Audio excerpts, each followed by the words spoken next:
wasn't supposed to get a battle after leaving.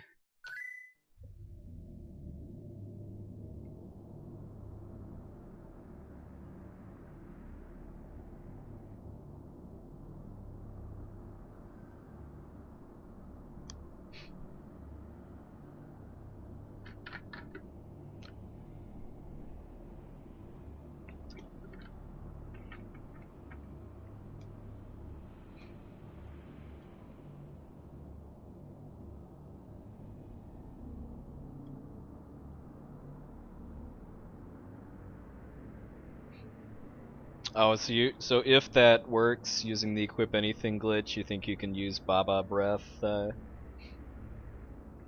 on other fights then? Or just unlock OP abilities, maybe?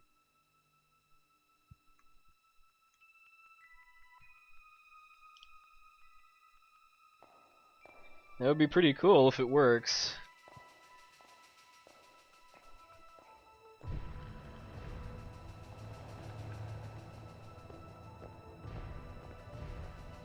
But I guess that would kind of depend on how much of the sketch glitch is needed for the menu merging then, since I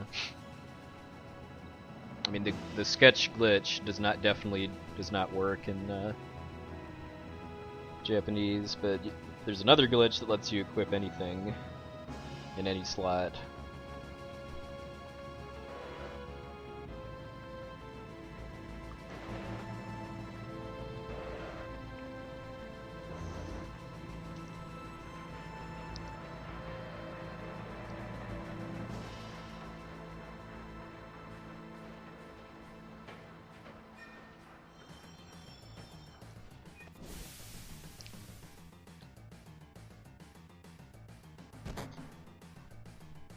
Okay, let's actually set the memory cursor correctly this time too. I'm wondering if I just glitched past the cursor last time because of the whole double input PC thing. Hey Sushi Senjin.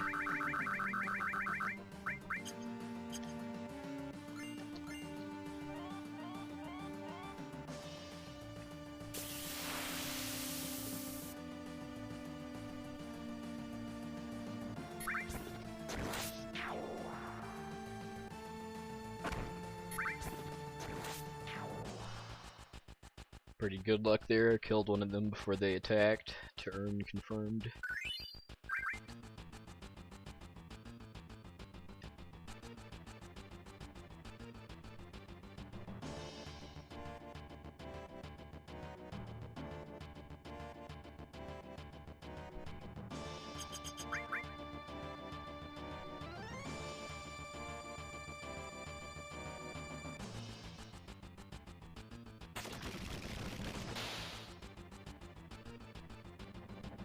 I want to say your earliest opportunity to get an X potion is in Zozo.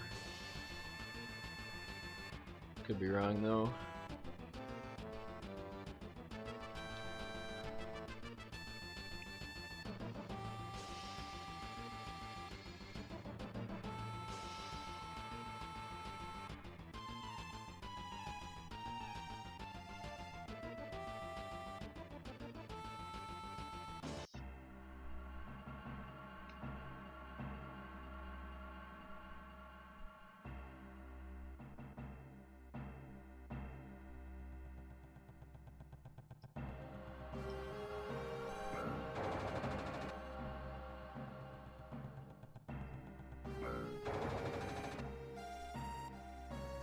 Ah, so much earlier then.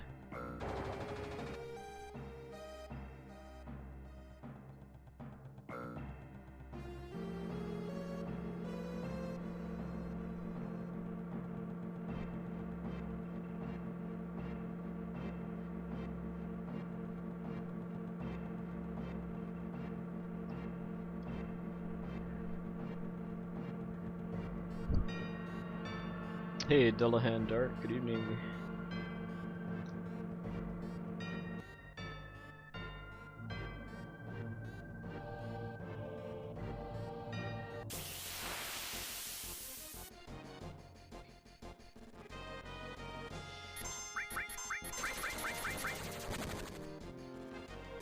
Yeah, this is with all the warps.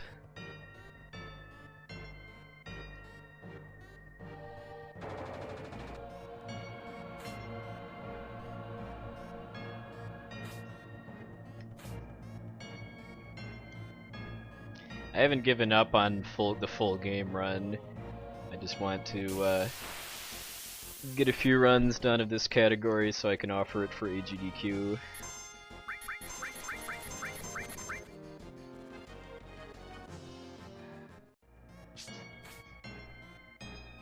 Radical 3D raid. Ooh, welcome, welcome, welcome. I would estimate for me probably about 3 hours. I mean, the record for this category is 2:35 by XeroKynos currently.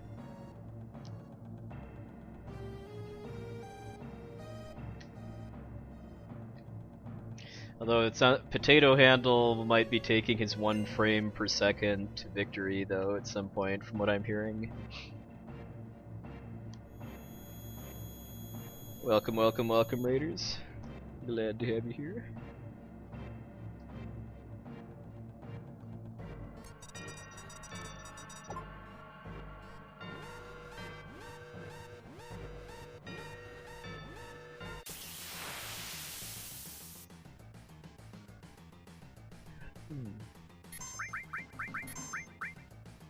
Could have tried to squeeze off an attack before Guard Scorpion's first turn, but decided not to.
So again, I'm bad at following directions, so I'm attacking anyway. To trigger this tail laser to refill their limit gauges.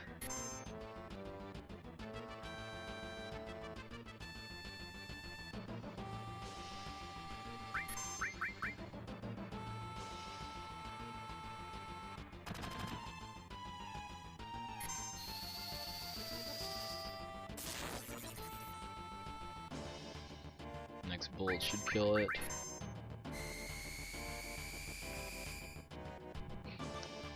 Robfather, not at all actually, but it seems to be able to handle PC games on my computer better than XSplit can. I mean, it makes my mic sound bad, and it's hard to make layouts in because you have to do everything by visually instead of being able to like specify numbers of pixels, so I really don't like it.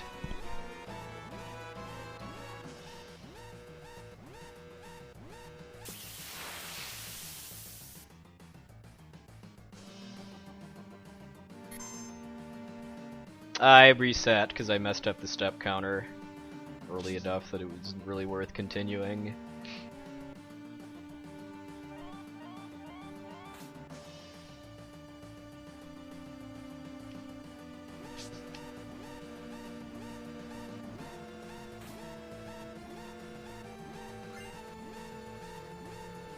Hey, Sakugeist, good evening, sir.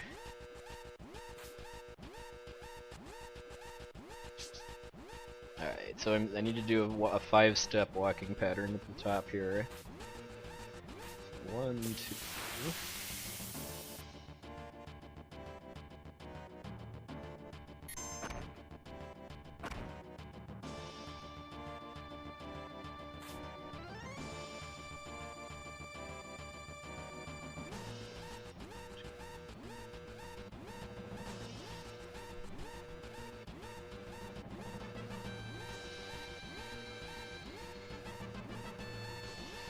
that should cancel out that battle I got before I reset in the reactor lobby.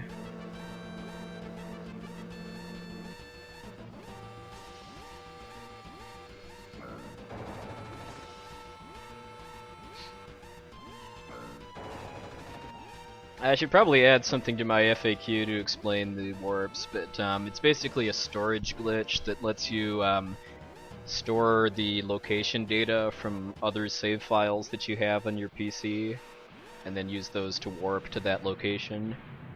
It's going to be about like roughly 2 hours before I do it though, because I have to escape Midgar first.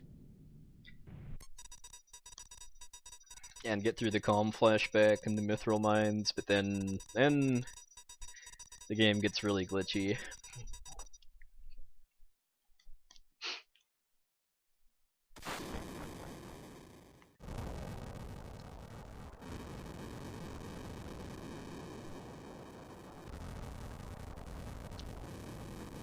Well, I know LCC's record on Sketch Glitch doesn't actually use Engulf to get into the Zone Eater. I wasn't really following the routing enough to really understand what they're doing, but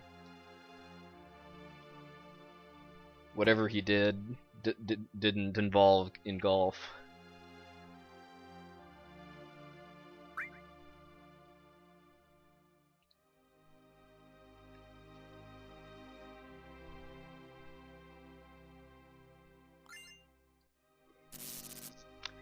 I think it was before the reset that I used a potion, but I was having trouble remembering.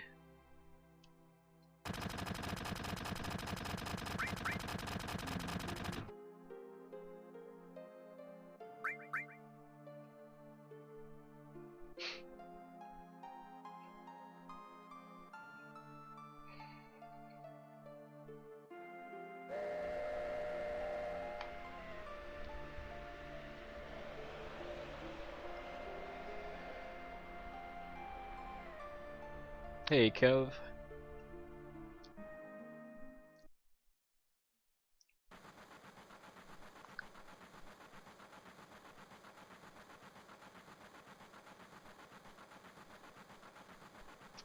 One kind of criticism I heard of the drawing style for this game after it came out was that the characters didn't have mouths, and yeah, they went a little overboard in fixing that for the PC version.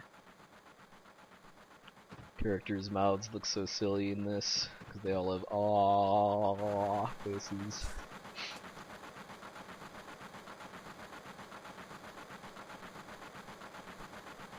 Dullahan is quite a common opponent in Final Fantasy games too.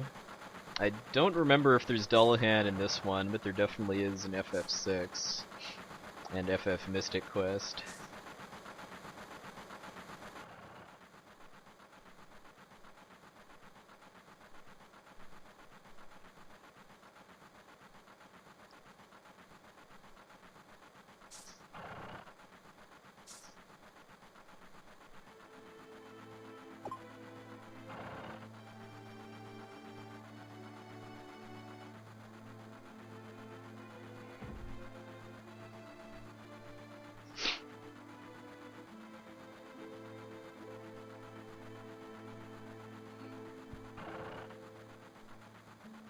Nope, it's too far. I was trying to do a glitch there that would let me skip part of this cutscene, but I am not very good at it yet. It's about, I think, 12 seconds or so if you get it relatively quickly. Hey, Mus.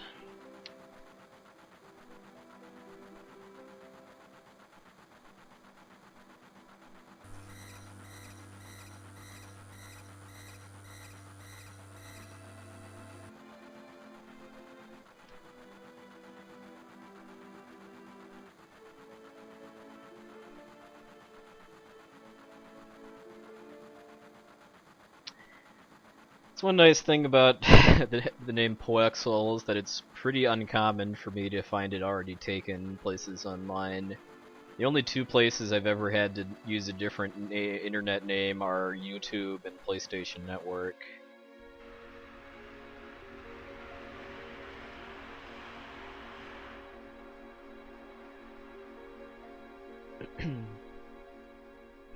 The Poexel that's on YouTube is not a very active channel, too.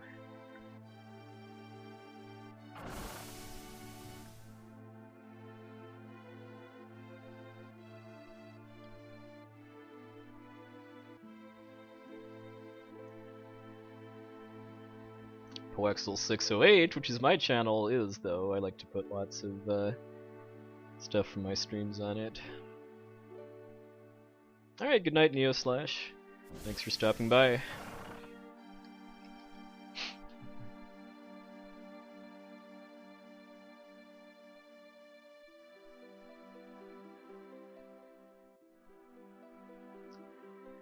Okay, right here I'm gonna duck off and back on the screen in order to speed up being able to enter the bar. Otherwise, if I just go up, I have to wait for Barrett to finish chasing away the other folks. Hey, Danzai.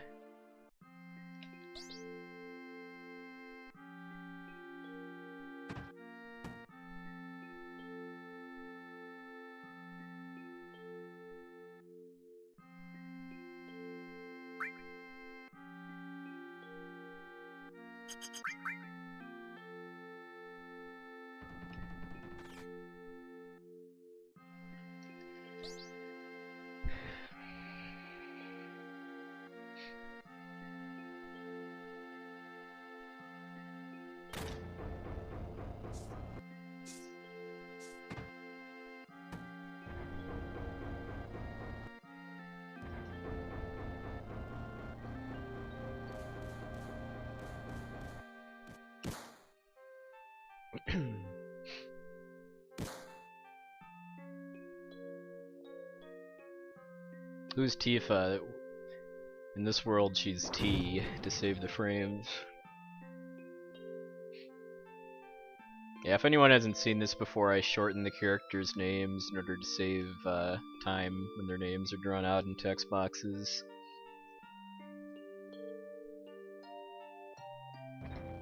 I'm kinda curious how much time it really saves with how short this run is, though.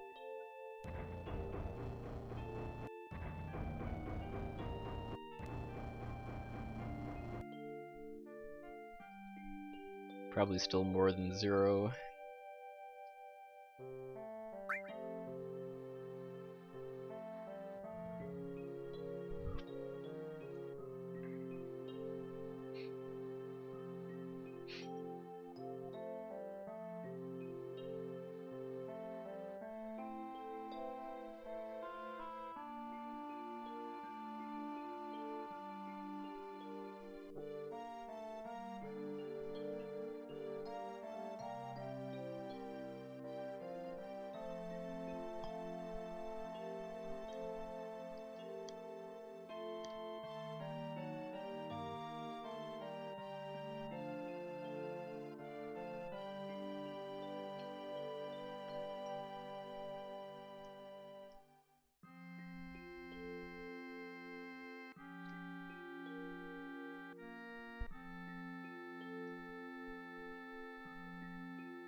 Hey, T-Flower, good evening.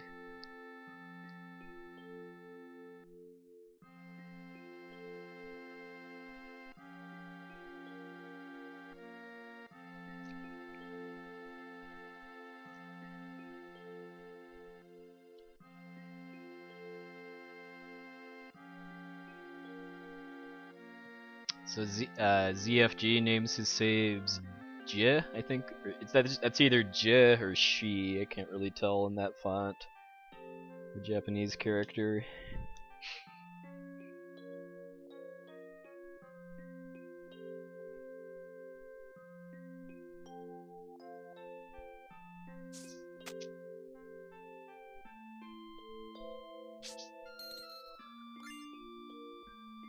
Ugh, yeah, relay hype.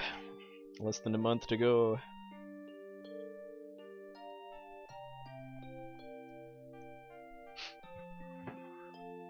Hey, Empty Eye, and this is Empty Eye. Good evening.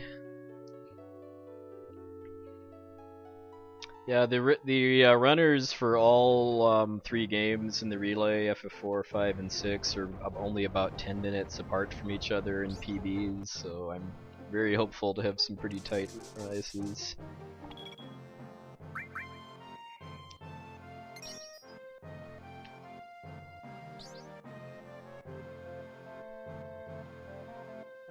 That would be the Final Fantasy 4, 5, and 6 relay, right here on my channel, and on Saturday, September 13th.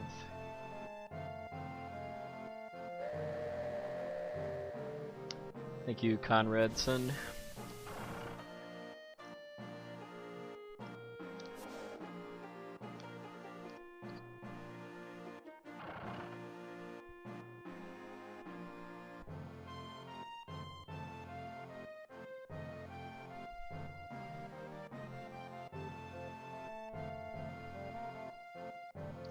Oh wow, isn't excuse me, isn't Arcade Ghosts and Goblins quite, like, is it more difficult than like Ghosts and Goblins or Super Ghouls and Ghosts?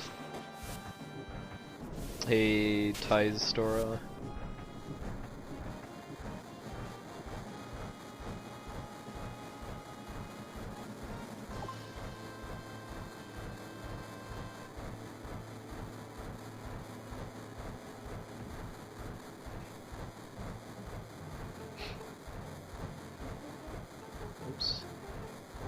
That would be called looking at notes instead of paying attention to when the cutscene is over.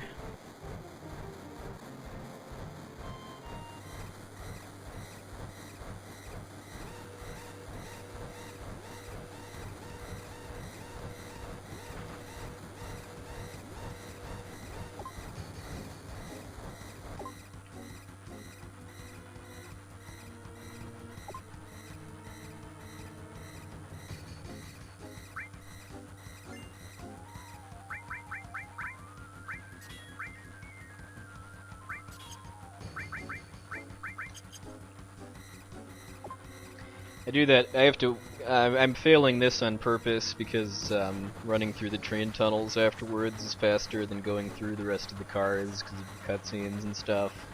So since I need to wait for that in-game timer to count down, I can do some free menuing there. Equip Barrett with a stronger weapon for the next boss. Got the free high potion. All is good.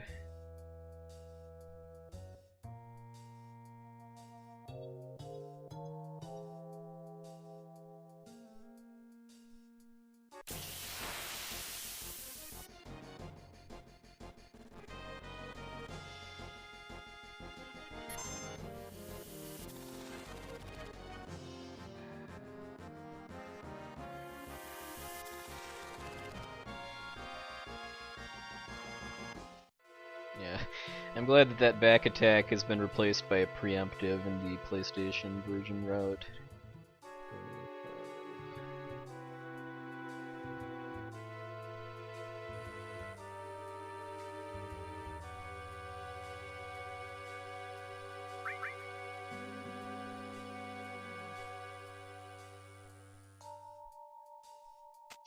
Every battle that I'm going to be getting into in Midgar is scripted, by the way, too.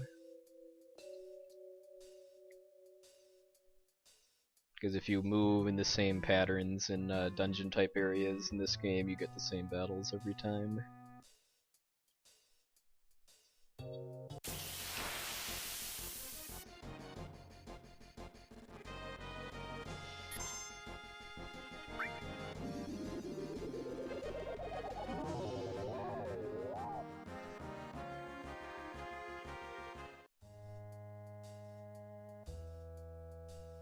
Estimate is about 3 hours.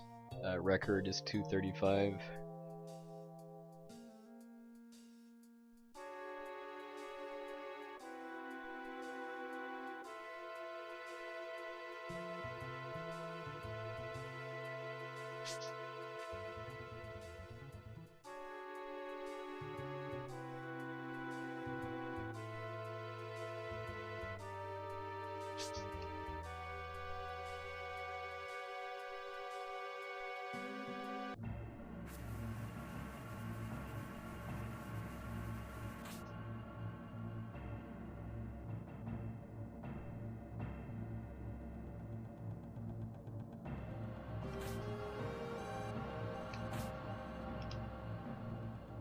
Hey, Harima TTV.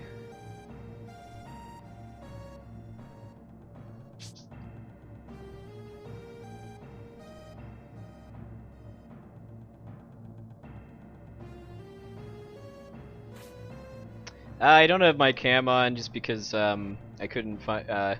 If I turned the cam on, you'd be looking at my cheek basically because I'm looking at a different monitor.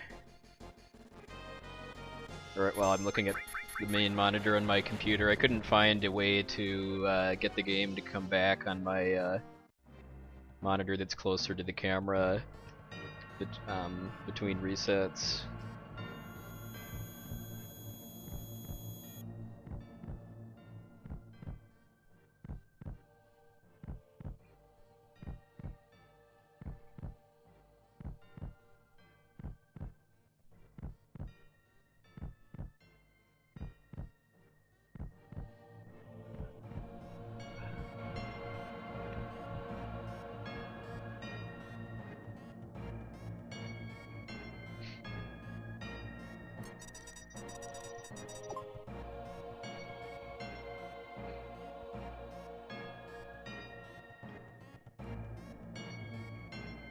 Oh, the finger, what the heck?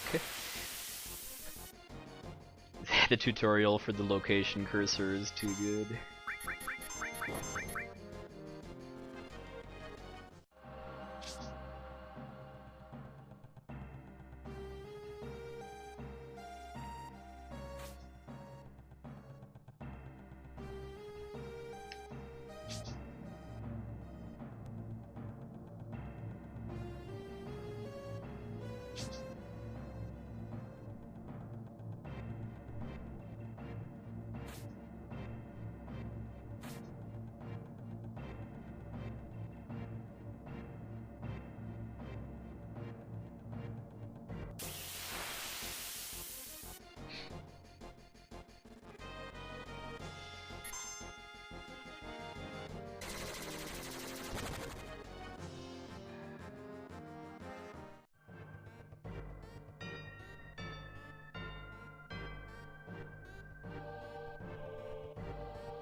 Alright. I'm not the greatest at this puzzle, so let's see how it goes. Nice.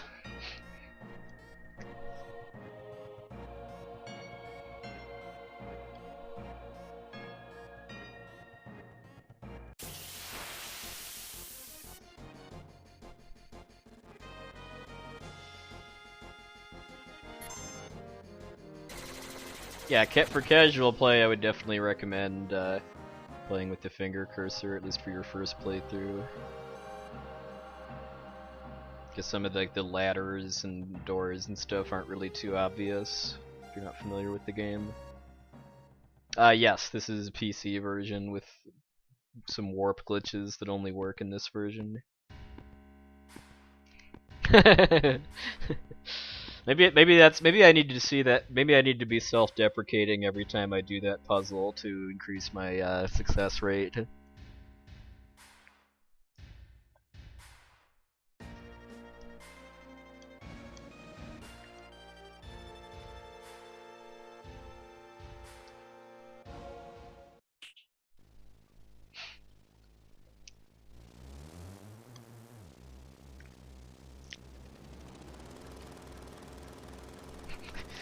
The helicopter sounds like a lawnmower in this version, if you ask me.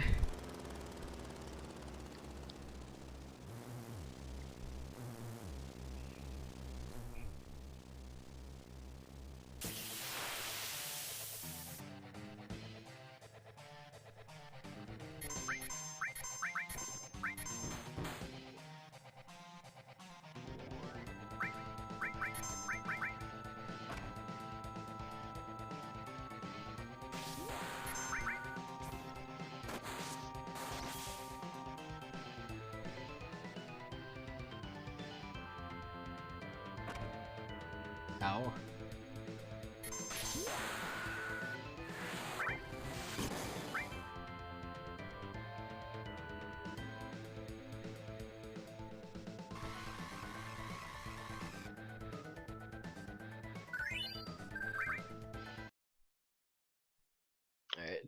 So because the Airbuster battle is an auto side attack, the game also has a unique property in that if you hit Airbuster from behind, you do 5 times damage too.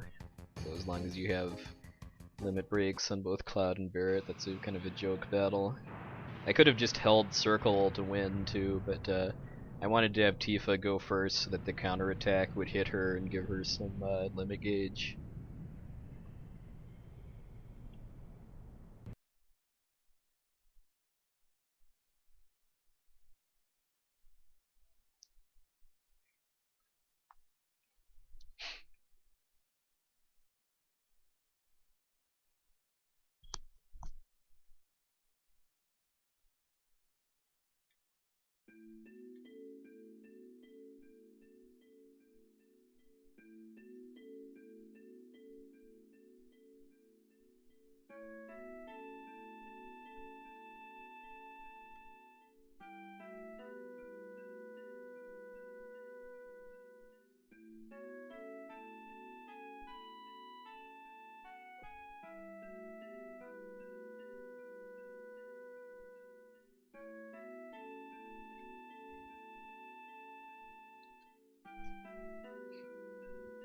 Yeah, I should gain time on every split that I have just because that came from the last time I played this version of the game where I wasn't running it at the right frame rate.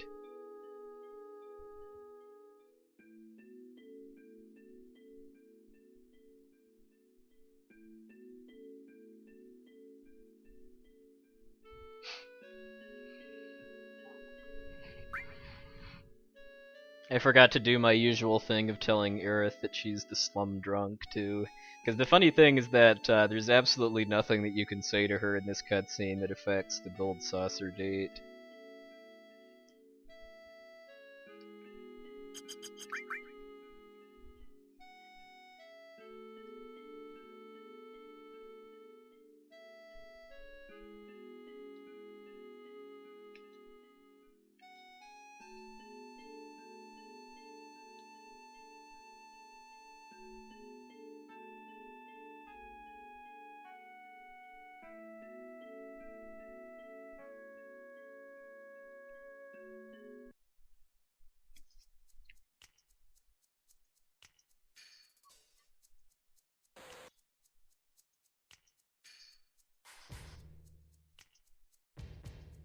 I didn't catch it live, but I did watch the VOD of Kynos' ESA run. It's quite cool.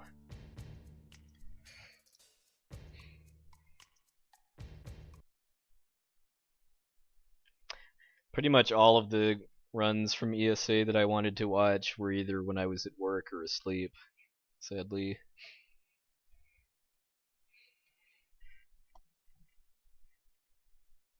That's why VODs are a beautiful thing.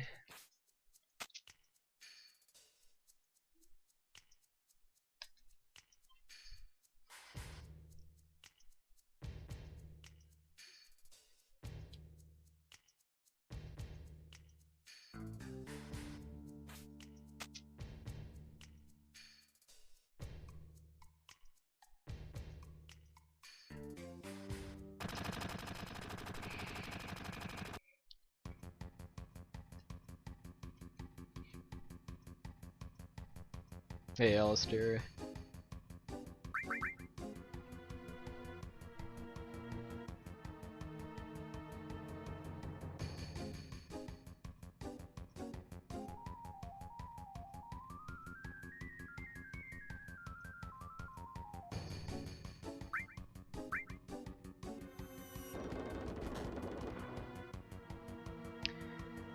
So, you can tell Aerith to run away from 2 of the soldiers, but the 3rd one you have to push a barrel onto or have her fight.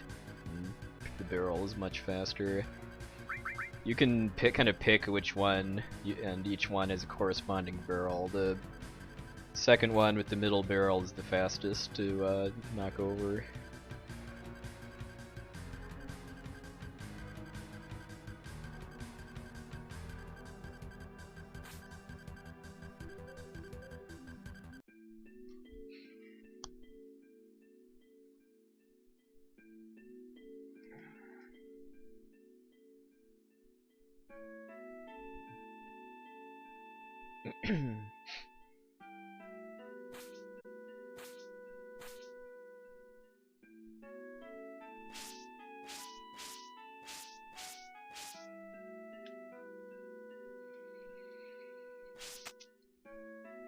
Yeah, it's kind of too bad that the VODs are going to be purged, but at least highlights won't.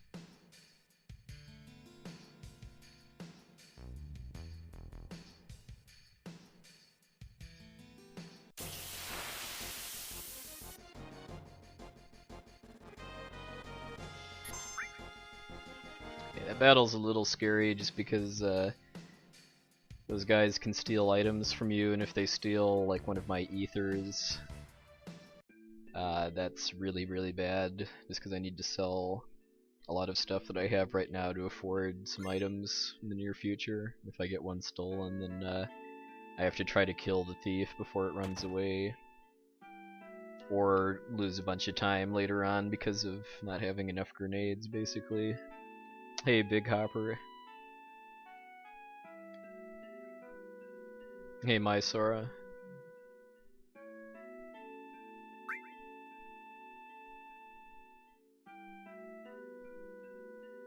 Oh, who sent in that raid like about half an hour or so ago too? I don't think I ever found out.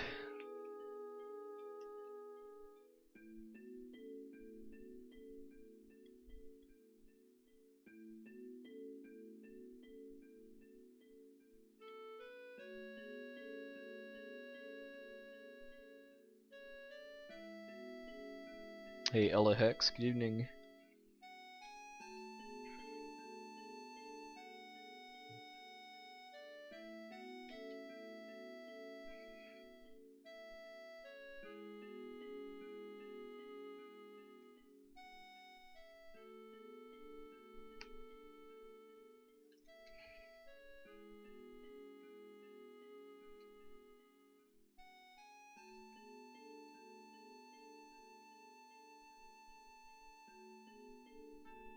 Glad to see this is a Mario the Cat approved speedrun then.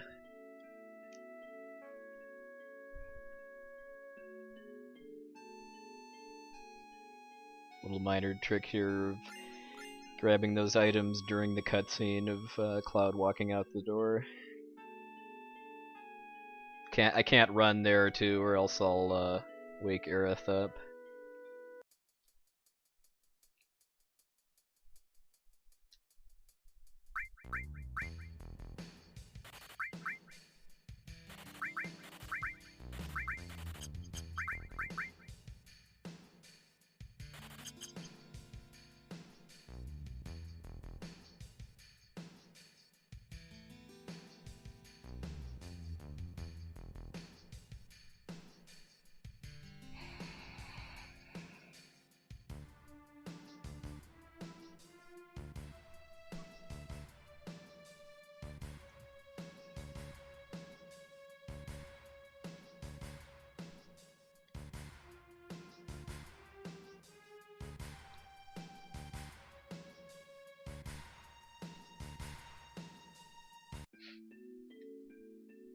Raise your hand if you spent a long time in that last area fighting houses before you finally figured out how to get through it because of how silly the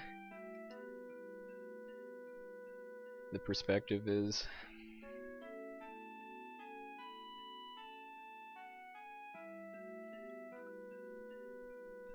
I know I did.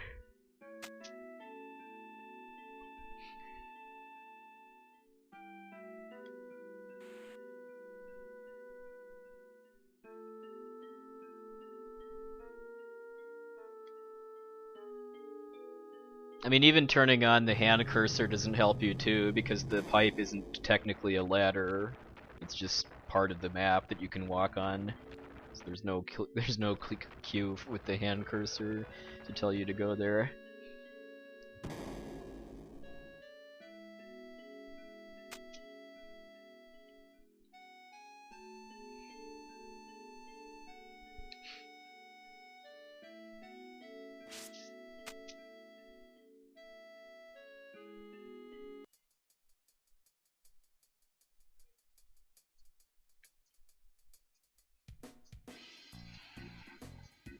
So for wall market here, I need to do some fetch quests in order to get into Don Corneo's mansion, but if I do a few extra ones, I can get him to choose Cloud as his date. And I want to do that because him choosing Cloud lets me skip 2 fights. And that saves about 30 seconds over the time doing the extra fetch quests takes.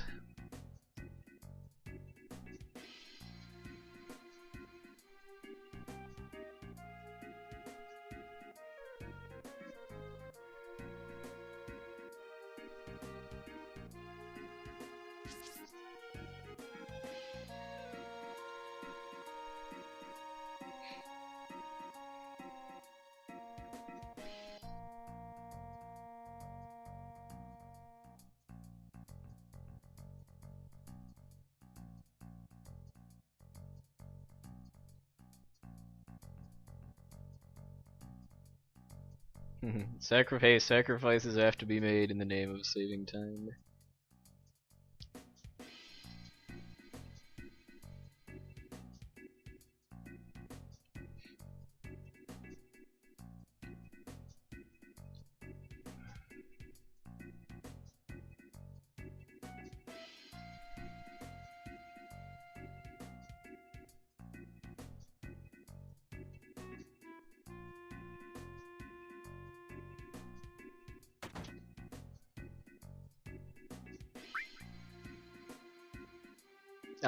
Sorry to hear that, Crimson Soul.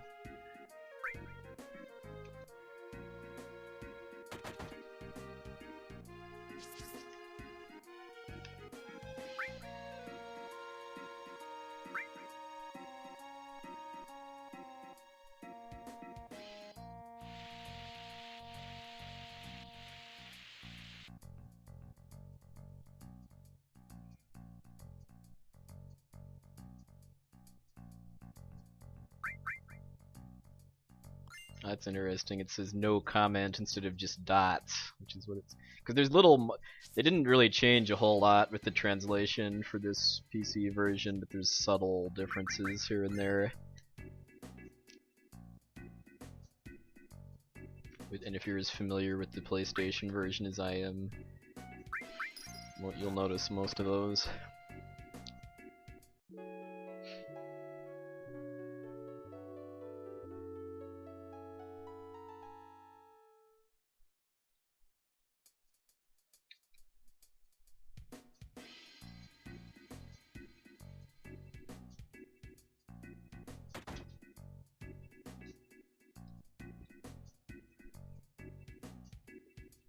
Yep.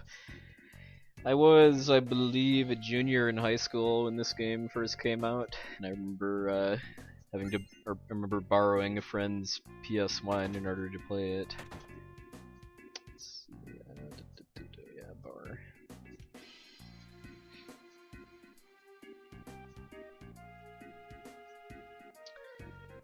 The glitch I could be doing in this bar here in order to save about 15 seconds by being able to move basically while this lady is walking out, but if I mess up the glitch badly enough, it soft locks the game, and that doesn't help anyone.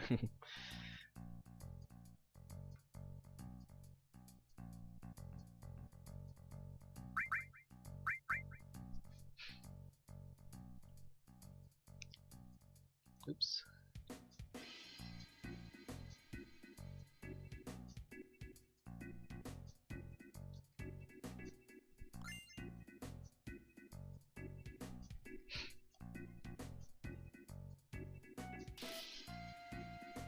Oh, I bet, yeah. I've heard other people say that they either learn like some of what they know about English from playing this game, or taught themselves some English to do so.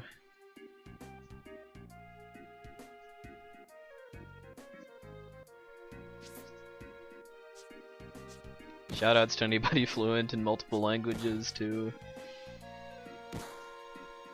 I'm only fluent in English, but I know bits of French and even less bits of Japanese.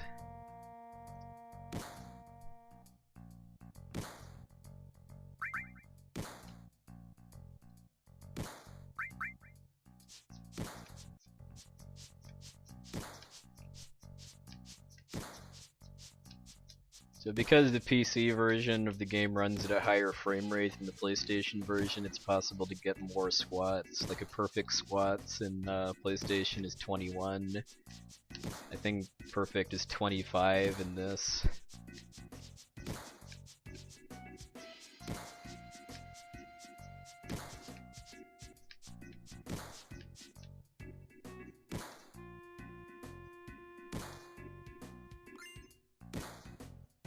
I mean, yeah, everything I know about Japanese has come from games.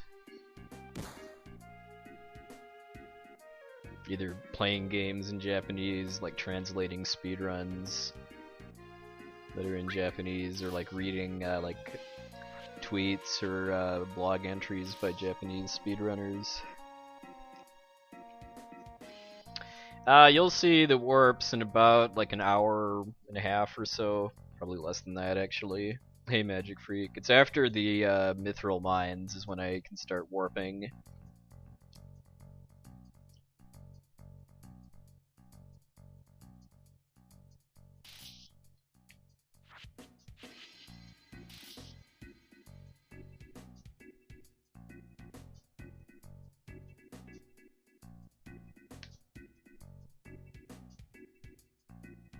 Yeah, it's going pretty good.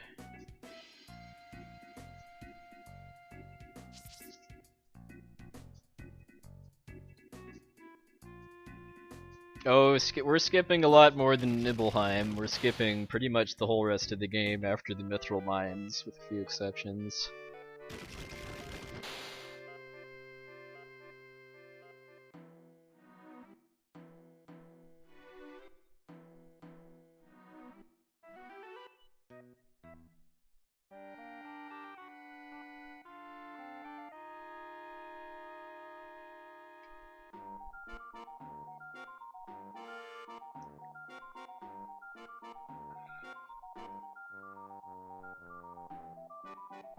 I'm hoping to get under 3 hours with this, assuming I finish it.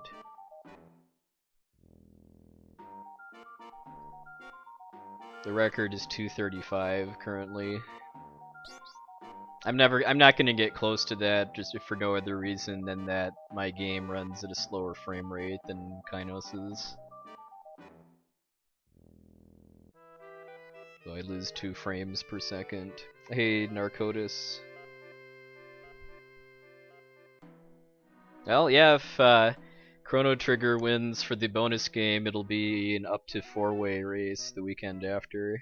I think it's Essentia, Abda Jr., Elmagus, and Genya23, I think, are who would do Chrono Trigger if it won. The other choices are going to be Lufia 2, Final Fantasy Mystic Quest, and Secret of Mana.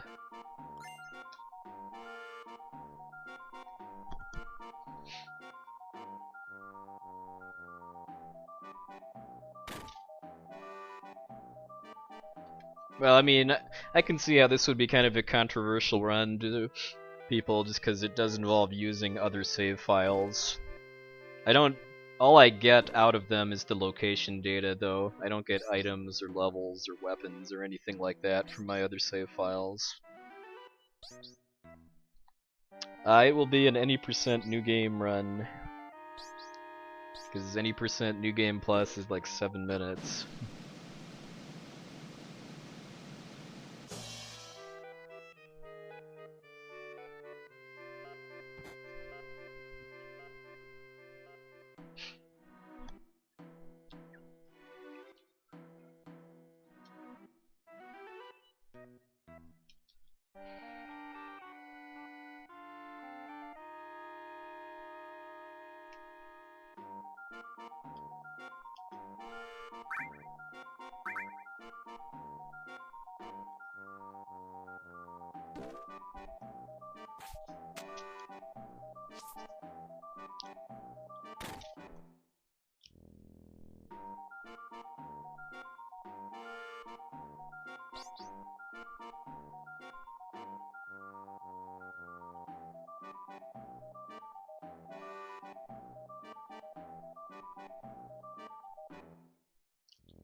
And corneo dance.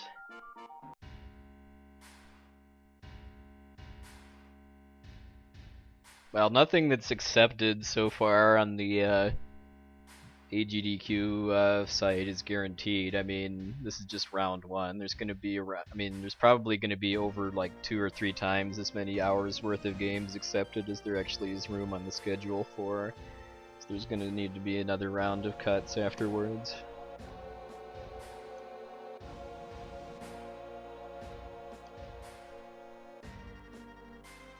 Yeah, that's an unfortunate coincidence that the Japanese 789 relay is the same day as our 456 relay.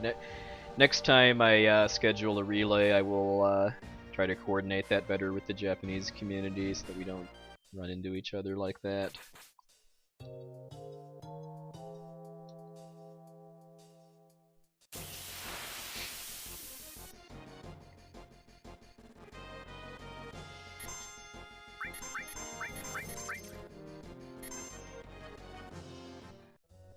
Well, that's unfortunate. Refill, because I didn't want Tifa's limit gauge to get filled until the apps battle starts.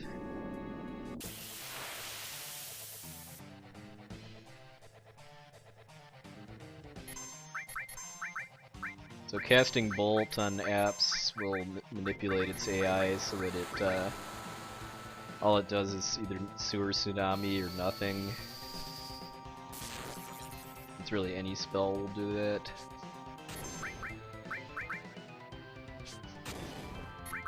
Yeah, unfortunately because Tifa's limit gauge is already full, I can't abuse a little trick that lets me skip the third Sewer Tsunami.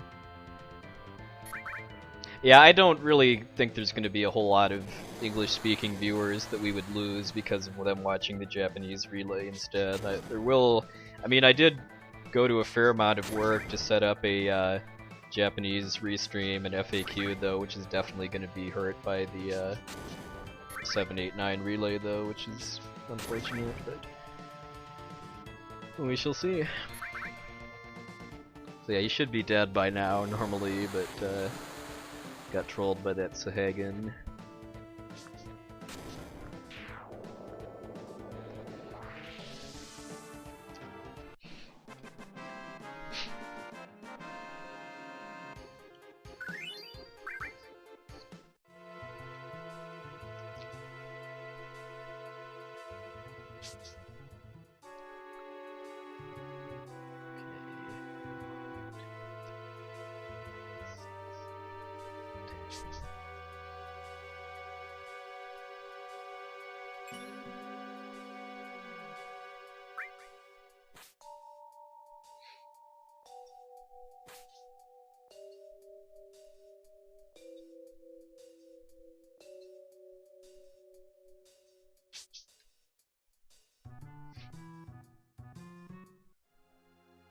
No, I am not XeroKynos.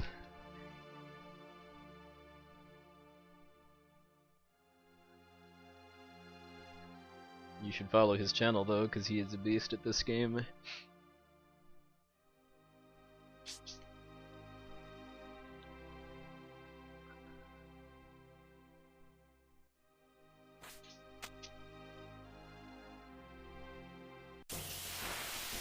Okay, so this is actually pretty much perfect as far as where I want to get this battle.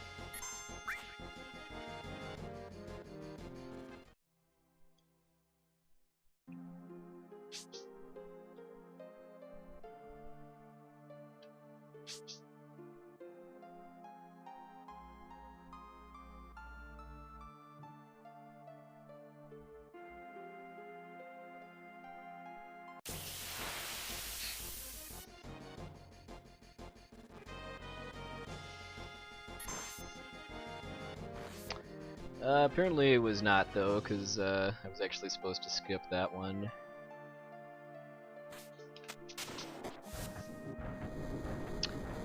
So, note to self: walk a step before exiting that area if I get it at that point.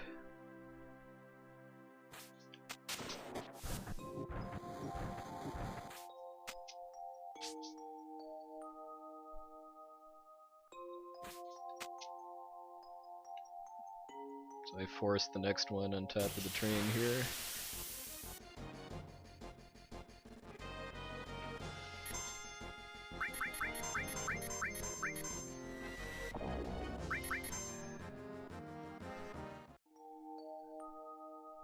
That's to set up skipping a battle and the pillar climb coming up without having to walk.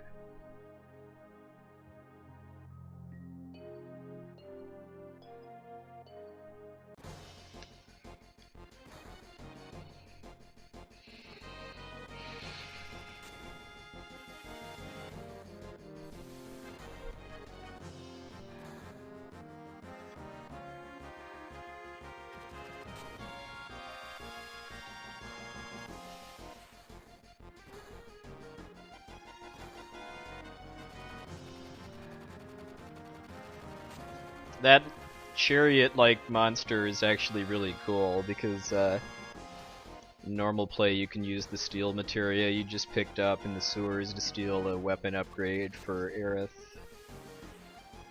Striking Staff, I think it's called, which is ordinarily much later on.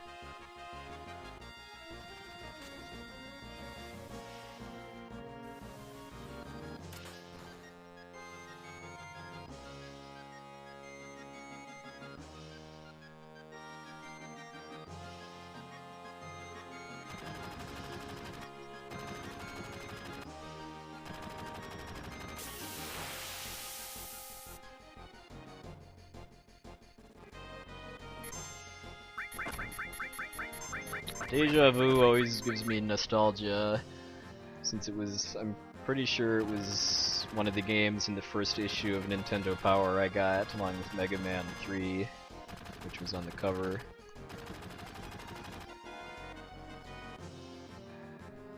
Hello, Winks.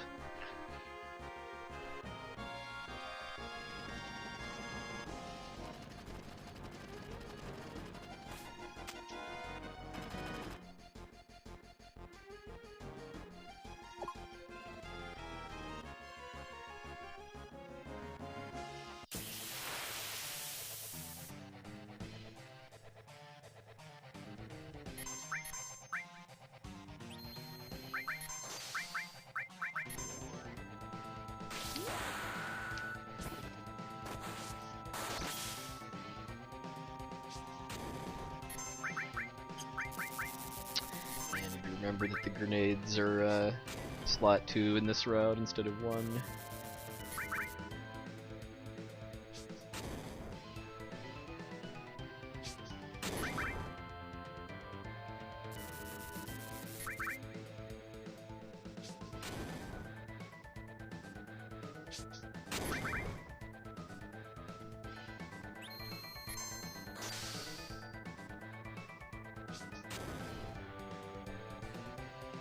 If I'd have gotten the apps quick kill and not gotten into that extra train graveyard battle, I could have cut an hour on Reno. Maybe next time.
And here we have a little excerpt from Franz Josef Haydn's The Creation, which is in the credits to the game just because of this cutscene.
A moment of silence for the true victim of this tragedy, by the way, the Moogle slide.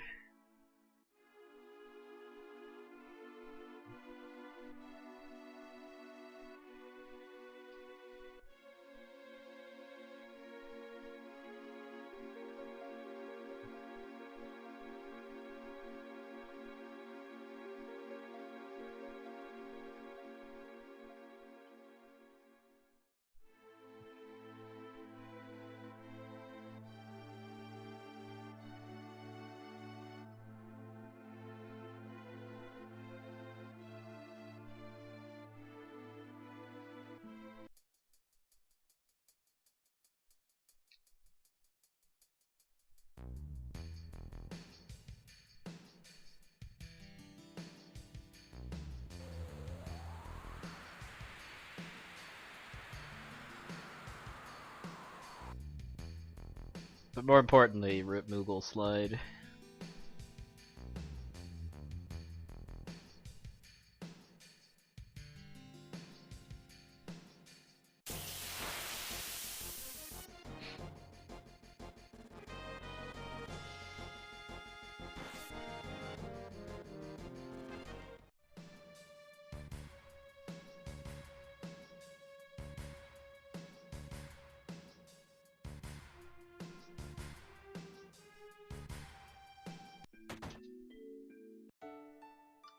Pour cover materia over there forever alone, because I don't need it in this run.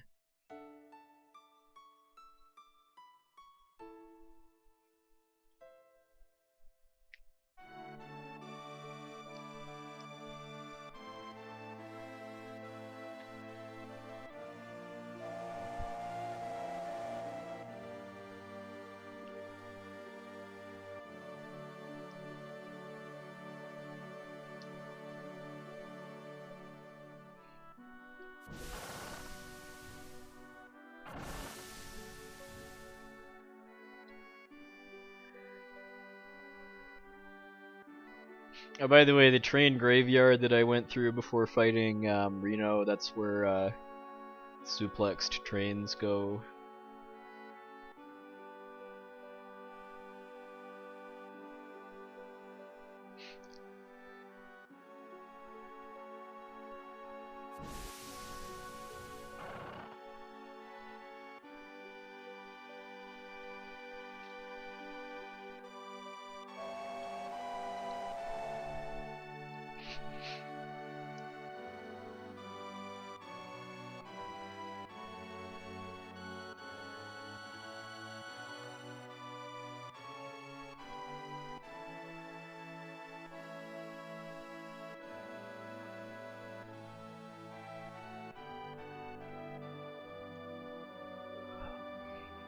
Or cover materia.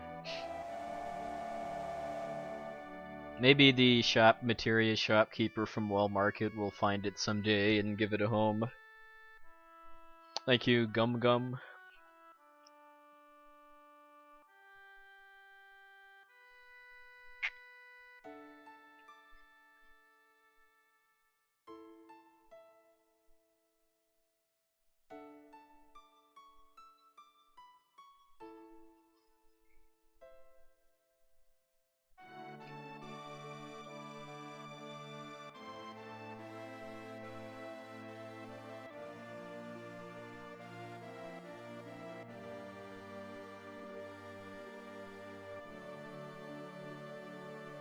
Hey, Prophet, good evening.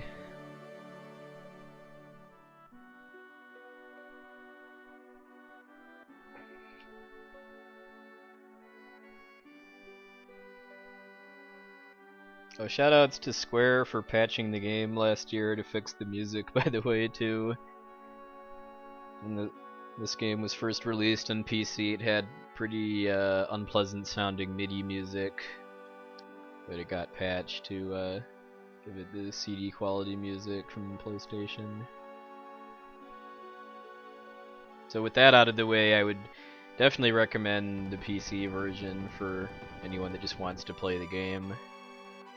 I do prefer the PlayStation version for speedrunning, just because it's easier for me to practice, mostly. But just for normal play, I'd say play PC Steam.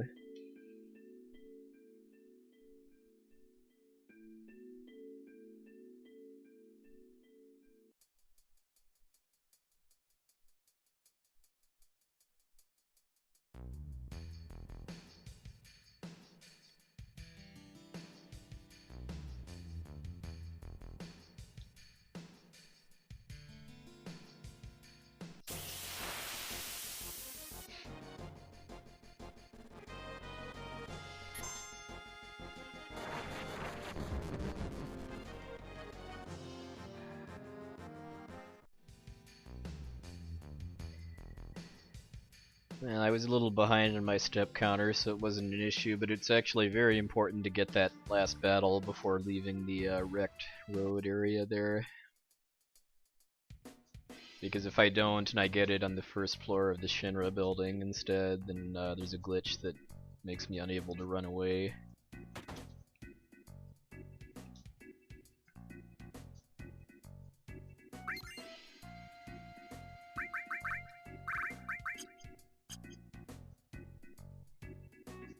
Oops.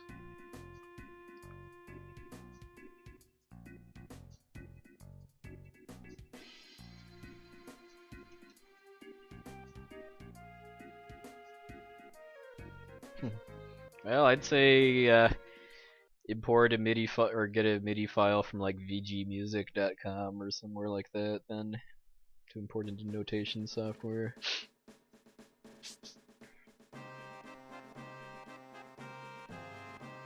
Shoutouts to Avalanche, which is what that graffiti in the back says, or at least what it most likely says.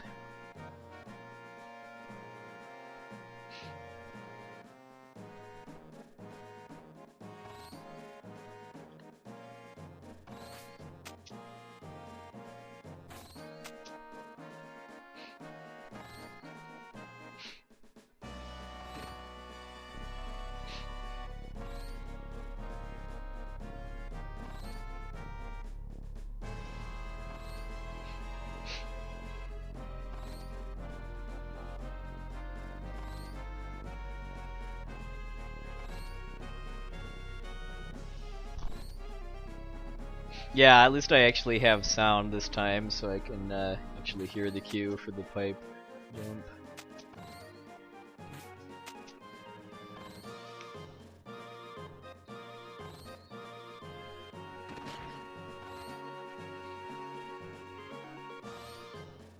I listen for the squeak of this pipe before I try to jump. You can use, I mean, you can use visual cues too. I think that's what XeroKynos does, but I've always just listened for the squeak.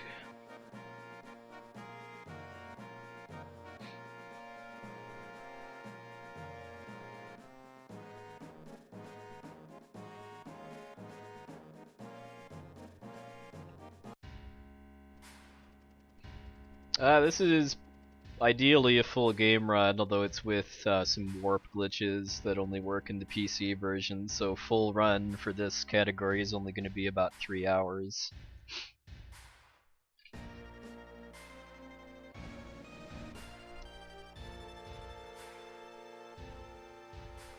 I haven't given up on warpless though. I just want to get a couple full runs of this warp category down before I offer the game for AGDQ.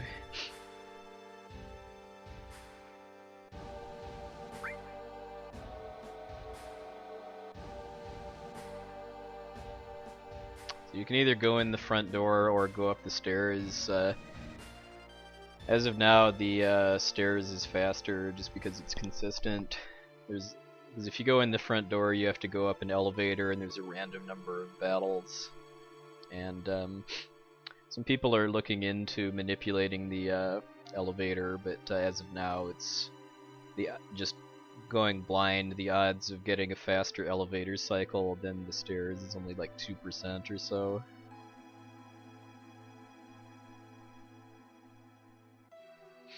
Games for AGDQ and SGDQ are chosen just by people offering them, and then Maikuyama and his game selection committee reviews them and then decide first. There's 2 rounds of cuts basically. There's just an initial one that's immediately after people offer games, and then there's a second round that's designed to cut what's left down to like 150 hours or so. Yeah, that link that as Ratman just put in shows you the current status of all of the submissions people have made.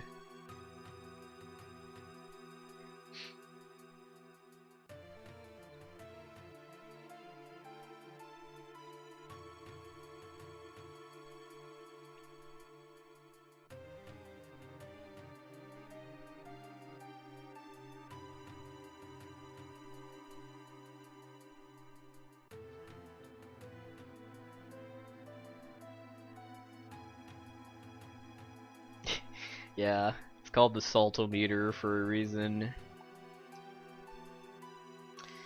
There's a lot of speedrunners that like to take it personally if their game doesn't get chosen for AGDQ, which is unfortunate, but happens when there's people that stream for a living because of Twitch partnership and or want to get to the point where they can stream for a living. I'm skipping the elixir on purpose just because I don't need it, and I do actually have to get rid of it as part of the route later on if I picked it up.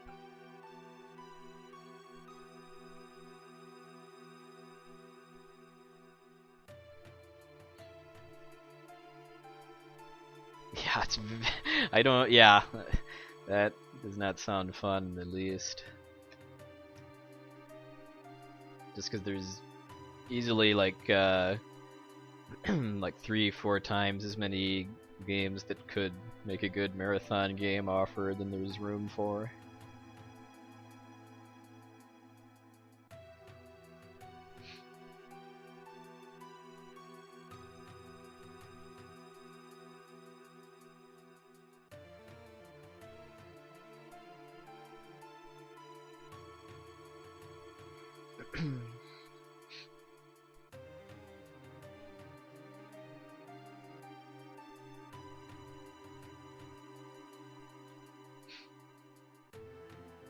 I mean, the only game I'm planning to offer is this one, either, or I guess I should say both, offering this glitch warp run along with a full game run. And if neither of those make it, I am fully planning to go and have a good time hanging out with my speed friends and hopefully being on Couch and Tech Crew a couple times too. Yeah, I don't get that either, Sneaks. I mean, I have a pretty respectable number of followers on my Twitch channel, and like of those, I think less than 1,000 have come like from my marathon runs. Like my Illusion of Gaia run a couple years ago, I think I only got 4 followers from. It's not a super mainstream game, and my run was really early in the morning.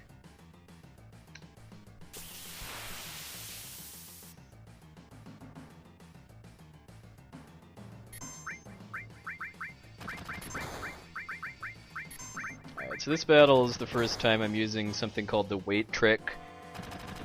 If I have the battle mode set on to wait, and Q actions, they go off while the battle is basically paused. So while these grenade animations are going off, the enemies aren't getting they aren't getting turns.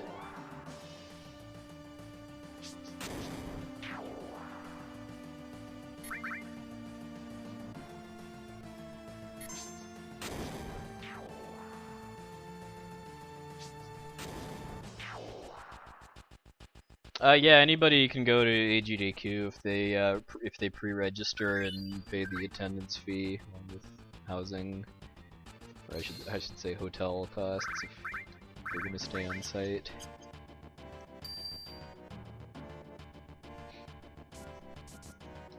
Oh, I should miss the split for Mighty Grunts.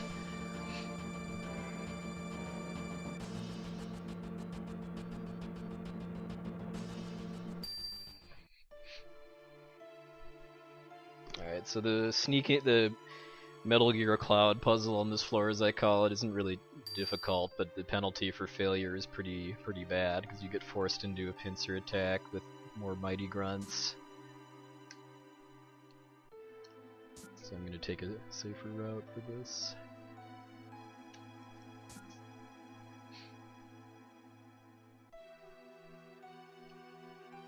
It is possible to get Cloud all the way past the first set of pillars without stopping, but it's really hard.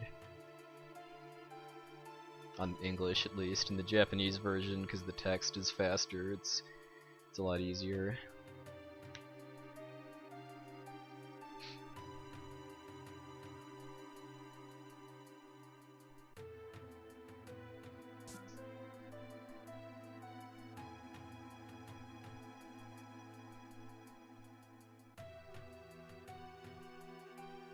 But yeah, the first marathon I went to was AGDQ 2011, and I didn't run any games of that. That was just a different world though too, just because there were only 50 total people there. AGDQ last year had, I think, over 500 in the end.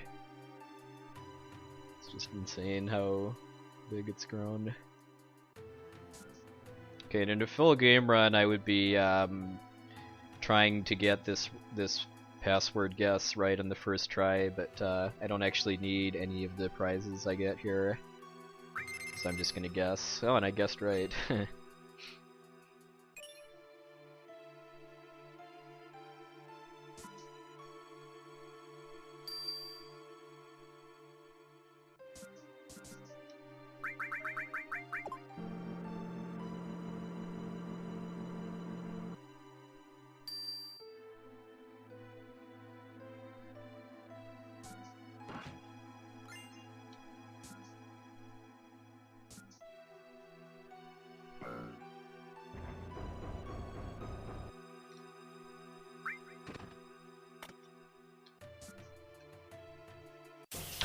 Well, oh, cause of that sneaking puzzle, yeah.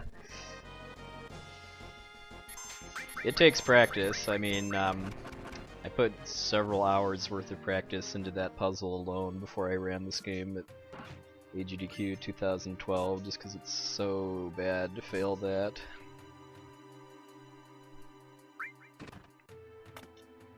Oh, you mean the password? Okay, yeah. That was just, yeah. I mean, of the 6 possible passwords, there's actually only 4 that can be correct. The 3rd and 6th options are always wrong. And if you want to get it right first try, you can actually, there's a trick you can do with examining one of the bookshelves, which is always unique for every possible password. In a full game run, I would do that just because I need the elemental materia for some battles later on.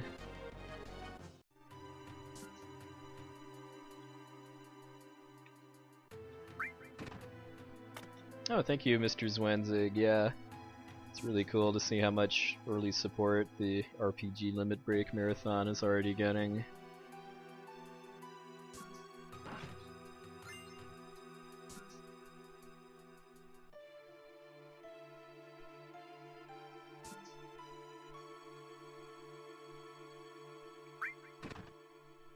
Hello, Zach Sensei. Good afternoon or evening.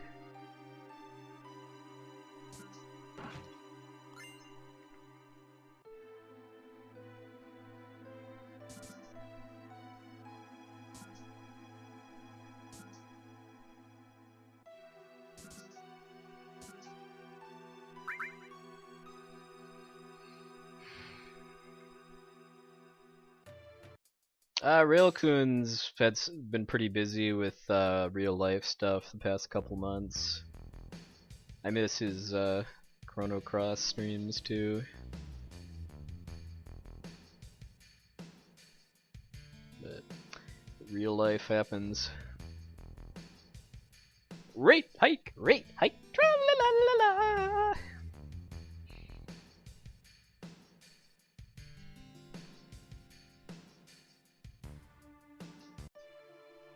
Actually, I guess good morning for people in Europe then.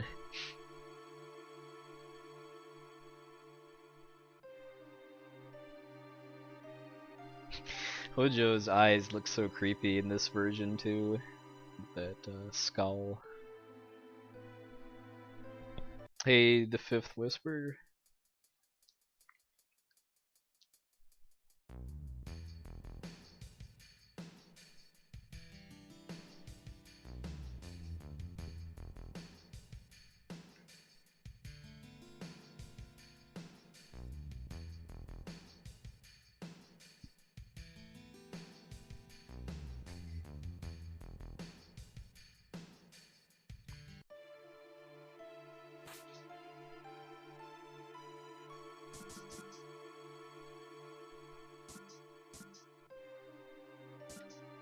Hey, Rasta boss.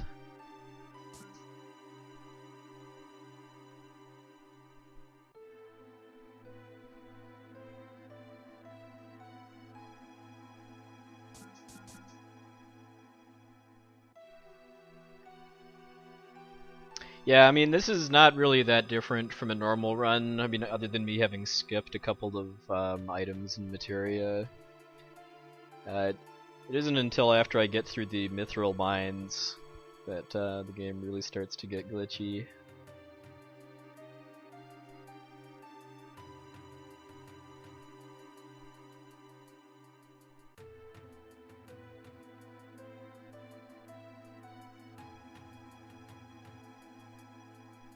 Worst hiding spot ever.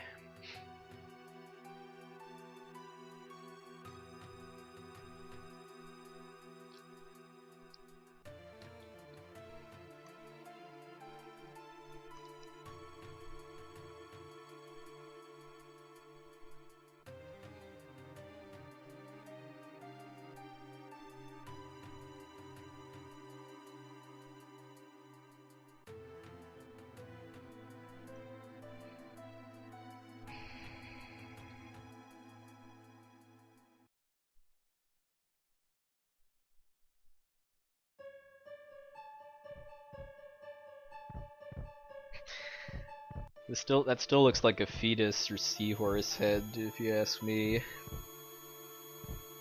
rather than a headless woman. Ah, cool, Zack Sensei.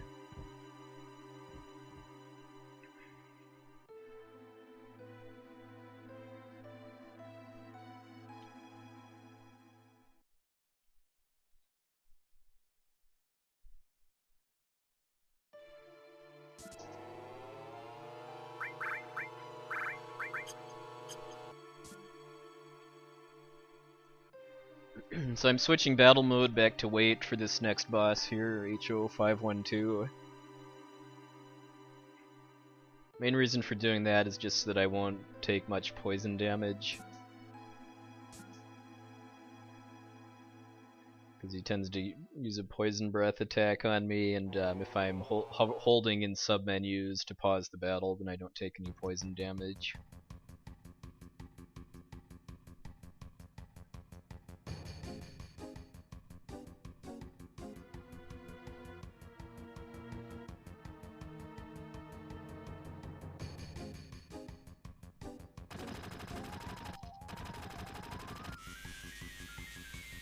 Hey, Dr. Speedy. Well, I mean, the idea actually is that it's Sephiroth acting through the Sephiroth clones, which I'm guessing there's some in the Shinra building. Sephiroth is able to use the Genova cells in any Sephiroth clone to control their mind.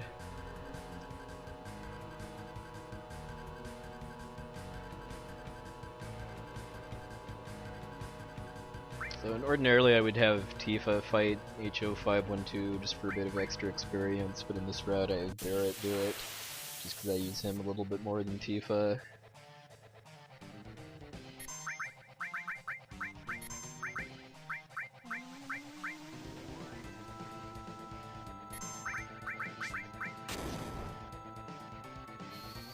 Using fire instead of one grenade just to save a grenade for after Midgar too.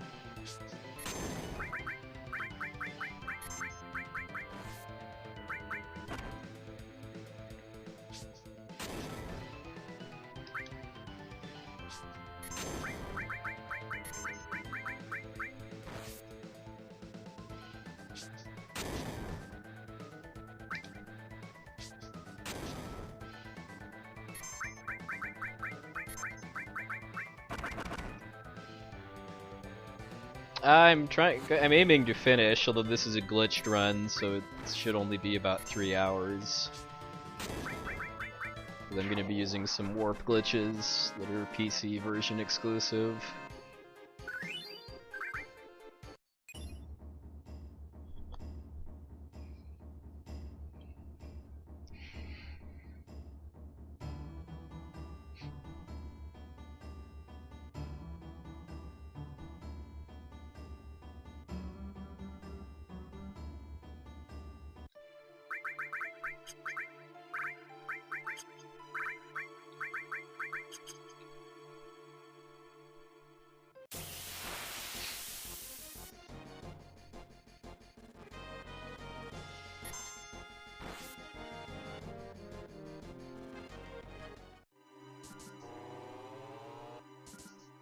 Oops.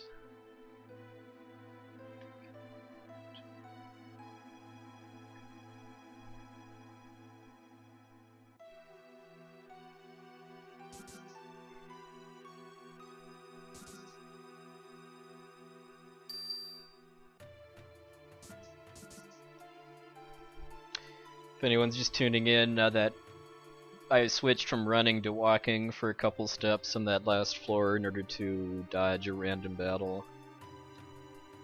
Because the random encounter system in FF7 is mostly based around steps that you take, and whether you're walking or running, which specific area it is, and a couple other factors.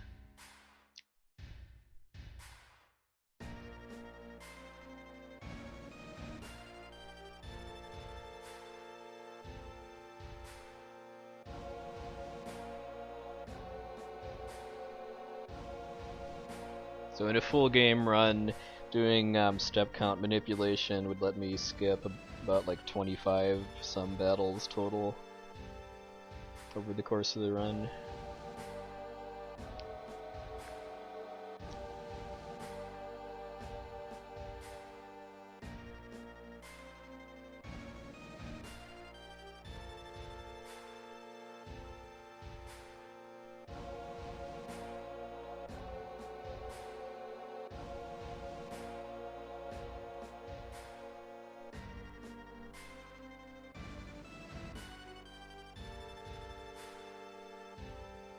What I always say to people that always say that they feel bad seeing how fast I'm able to get to wherever they am in their normal playthrough is, well, you're enjoying the game then, instead of blitzing through it.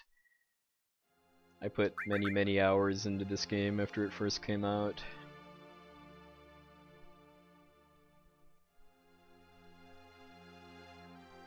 I don't think it was until my second playthrough that I was actually able to beat Emerald and Ruby weapons.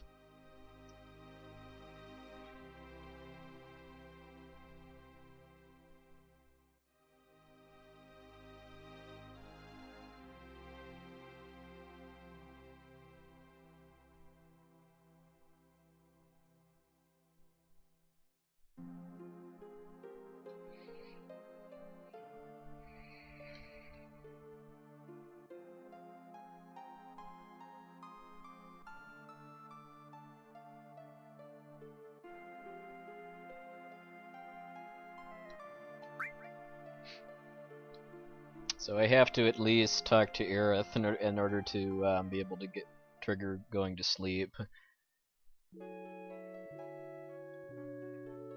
what order you do talk to people affects the gold saucer date, along with a lot of other cutscenes in Midgar. But we're not going to the gold saucer in this run, so I mean it's not terribly relevant. But if I get to run full game FF7 for a marathon, the gold saucer did be an incentive. Or as it was in the last time I ran it for AGDQ, a date with old Bobby. I'm running PC version because it has faster loading times and it has some warp glitches that are only in PC. I'm aiming to finish this run in under 3 hours because of those two.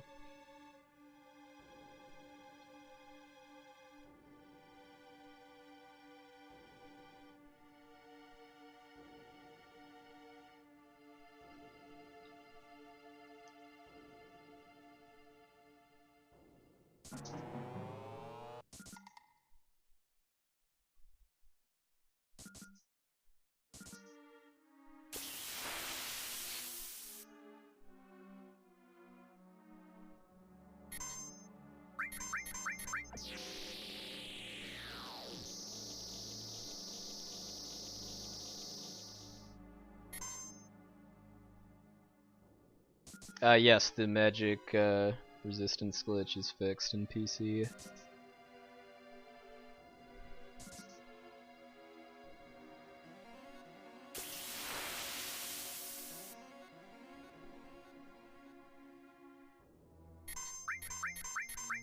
Yeah, kind of like the magic evade or the physical evade stat is bugged in Final Fantasy VI. In the original version of FF7, the magic resistance stat, I think, is bugged and doesn't do anything.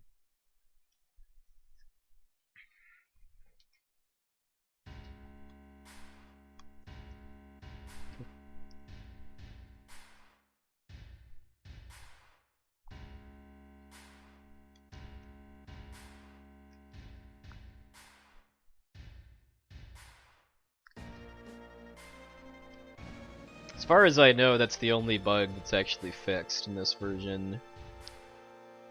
And the fact that there's the Yuffie and battle mode warp glitches makes it even more broken.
Oh, it wasn't obvious too. The reason I'm throwing grenades at all of these Midgar bosses is just because it's faster than actually improving, leveling up and getting better weapons.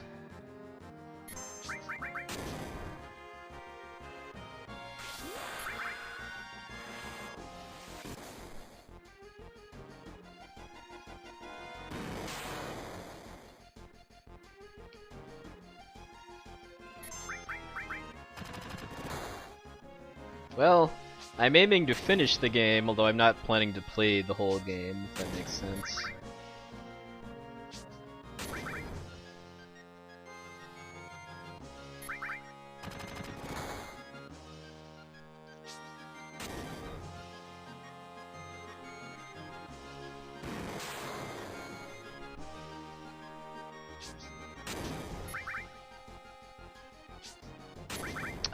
I haven't finished a run of this category yet. My PB for PlayStation FF7 is 8 hours and 12 minutes.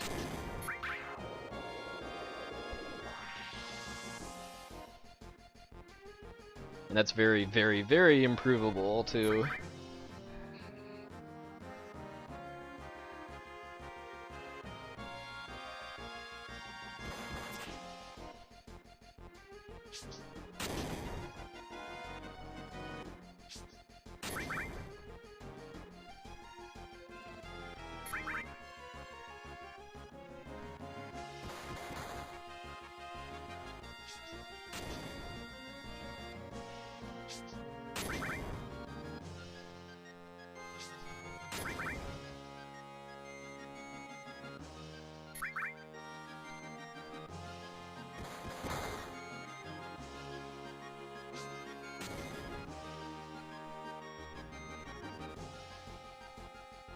If I'd have hit Barret or Red, it had a limit break, I could have used it right here to skip its final attack. Nope.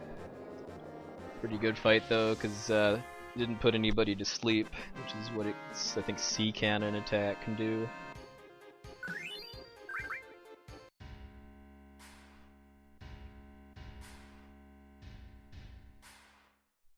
Yeah, it's maybe like 20 minutes away now as far as starting to warp.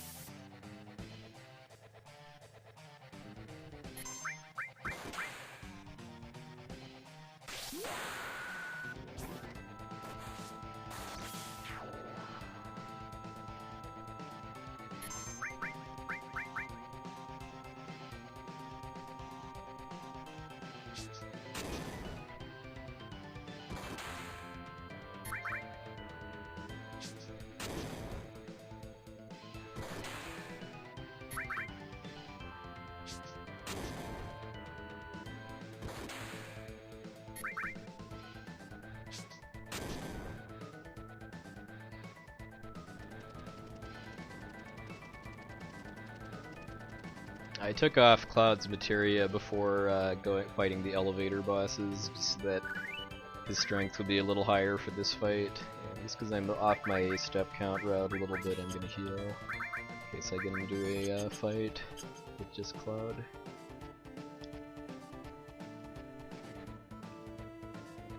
Yeah, that is a pretty cool angle that battle has.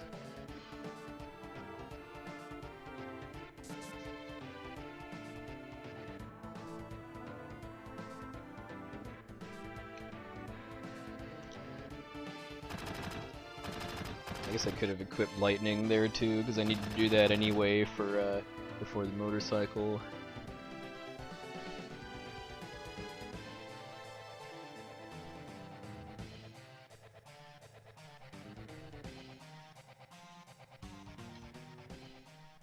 I am playing with fixed camera angle too.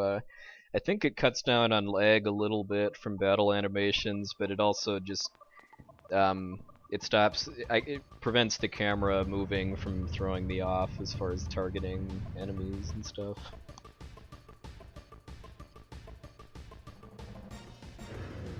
Pretty much everyone that speedruns this game uses fixed camera except for Cart 7, who's the record holder for the PlayStation version. Like all the Japanese Final Fantasy runners do fixed camera too.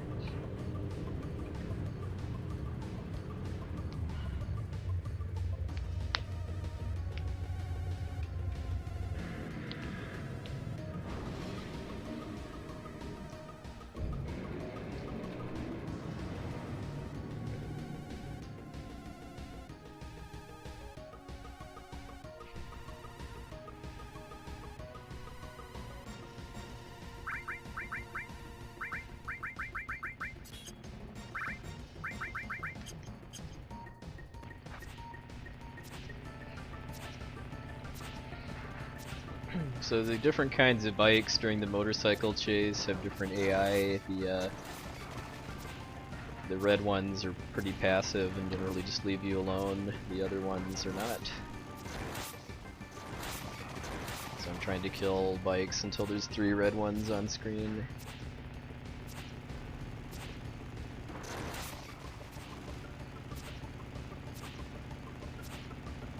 Those blue bikes are only in the PC version. It's not really fully known how if they're different at all from yellows, but they're definitely different than reds. This is a bad angle too. I just have to kill this. Well, okay, I guess I don't have to kill that one. Or maybe I do.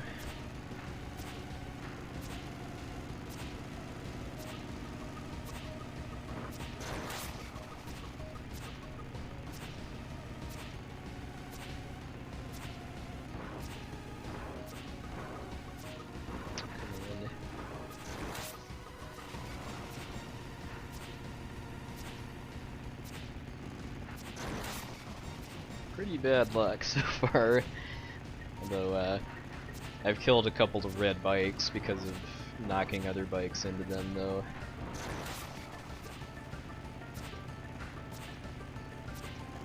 Okay, so now I just swing my sword and the bikes leave me alone for the rest of the minigame.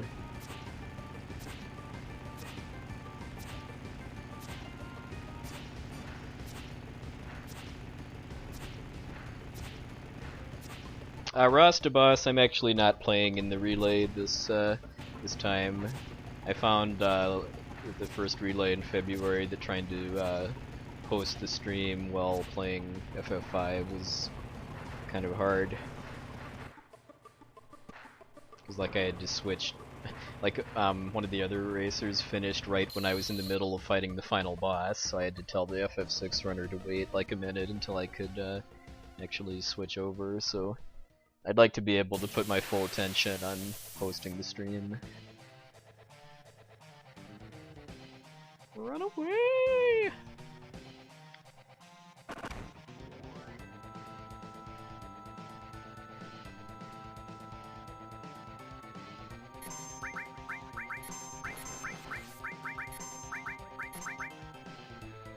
Because Motorball is always a back attack, I front rode all of my characters before starting the motorcycle game.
Alright, pretty solid fight.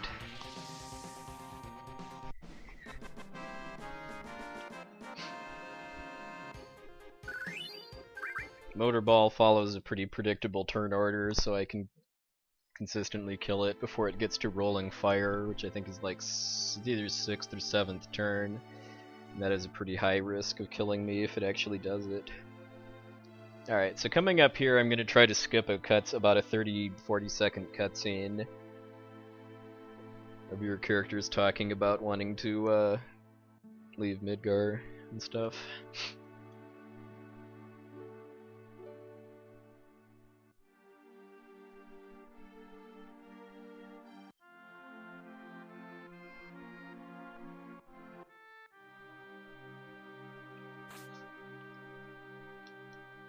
Alright, got it first try.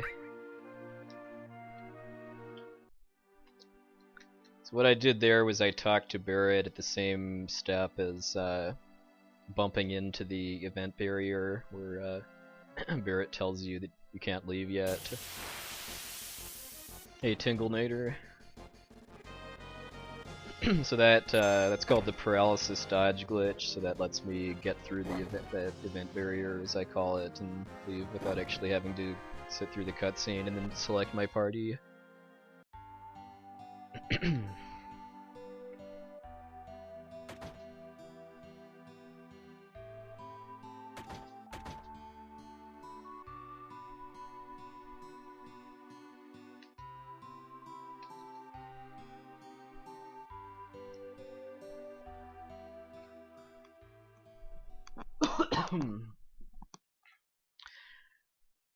There's another place during the Kalm flashback that I could use that glitch in order to skip the cutscene of the photograph being taken of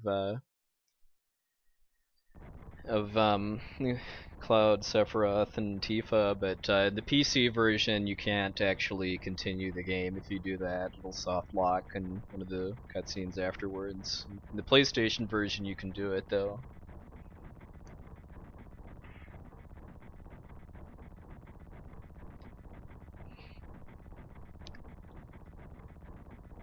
And squats time.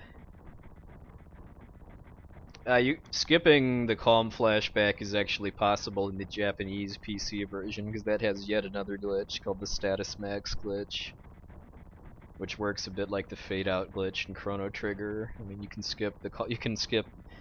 just leave Calm immediately after entering, and you can skip like the Schizo boss battle and probably other stuff too. Yeah, they went a little overboard on giving the characters mouths in this game. They don't have mouths in the PlayStation version.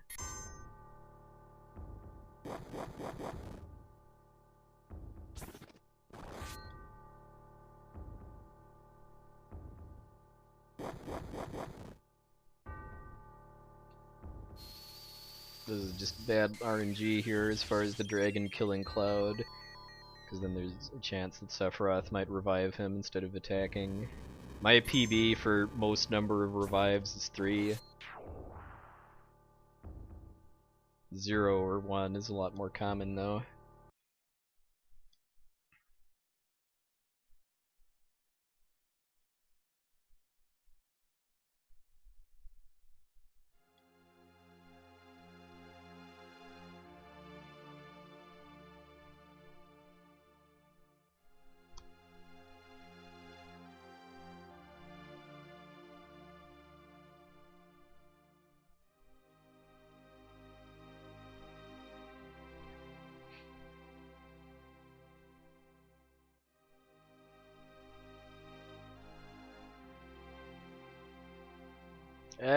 If I could skip this whole flashback, I would. Just like I'd skip anything else that wouldn't interfere with my ability to finish the game.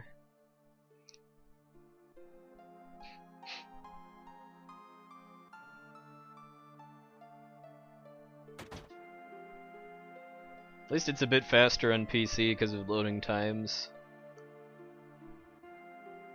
Although I guess not being able to do the photo skip evens it out a little bit.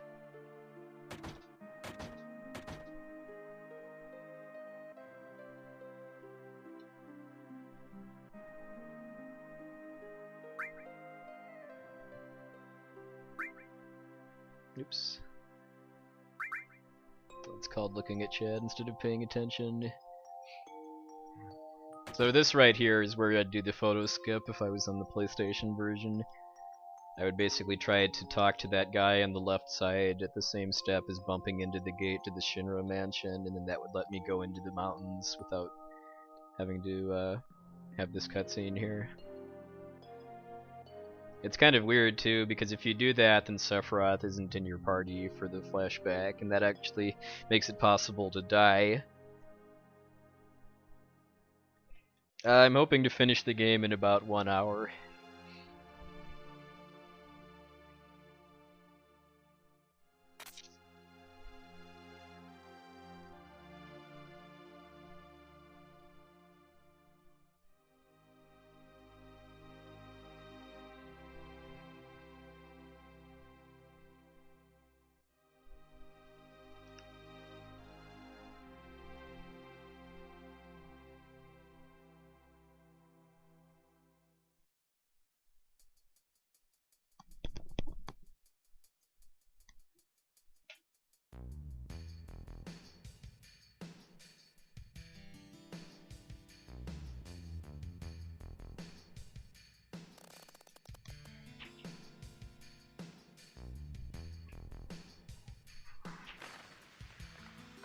Well, I'm planning to offer this game for AGDQ, which is a big speedrun charity marathon next January. Both this glitched run and then a full game run. Whether it gets accepted or not, though, I am planning to go and have a good time.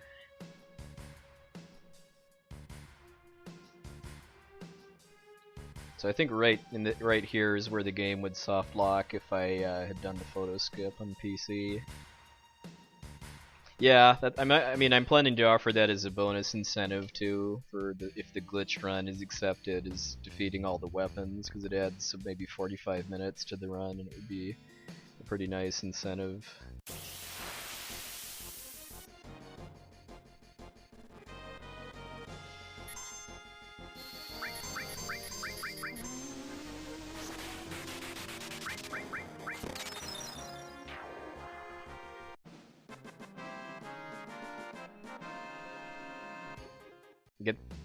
You get to show off some more glitches too, because like the strat for Ruby weapon is pretty funny, because you use Knights of the Round, but you're using a glitch to skip the animation.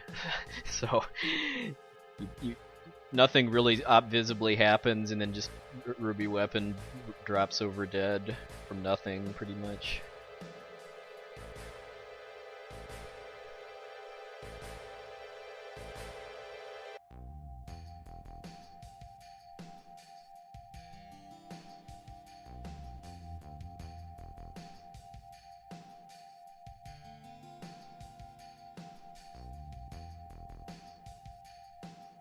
Husbando. Well, I think I could get Vincent.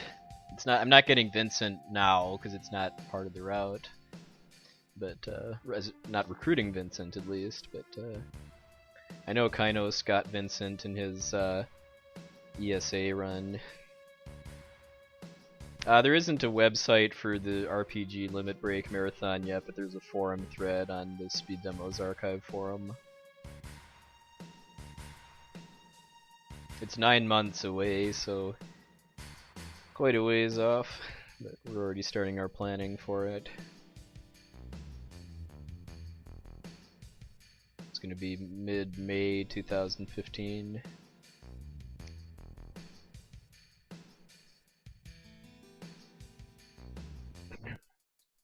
So I'm ducking in and out of the reactor here in order to make Sephiroth disappear, because otherwise I'd get stuck behind him on this bridge for a few seconds.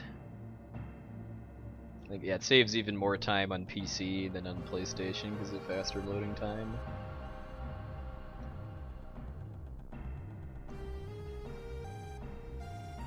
Well, Vincent has a glitch that where when he uses the mug command, the next battle animation after that is cancelled. So you can, if you use Mug with, but it only works with certain weapons though. Like I think there's 5 total weapons for Vincent that triggered the Mug glitch. But yeah, you can use if you trigger that glitch, then you can cast Knights of the Round and skip the whole animation. Well, I think people don't like Vincent because his limit breaks are pretty weak compared to the other characters, just because you lose control of him for the whole rest of the battle. Well, yeah, you're probably talking about the death penalty overflow too. That's a glitch where if you, it's non-trivial to set up because you have to get 65,536 kills with his death penalty weapon. Thank you, Kynos. But if you do that and I think use some hero drinks, which are a stat boosting battle item on him, then you can do a strength overflow and then one-shot anything in the game, including Emerald and Ruby weapons, which have 1,000,000 HP. Or actually, only Emerald has 1,000,000 HP. I think Ruby is like 800,000.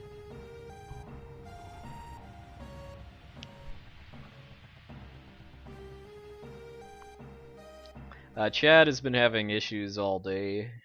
Other streams I've been in, it's been pretty obvious that my messages haven't been going through.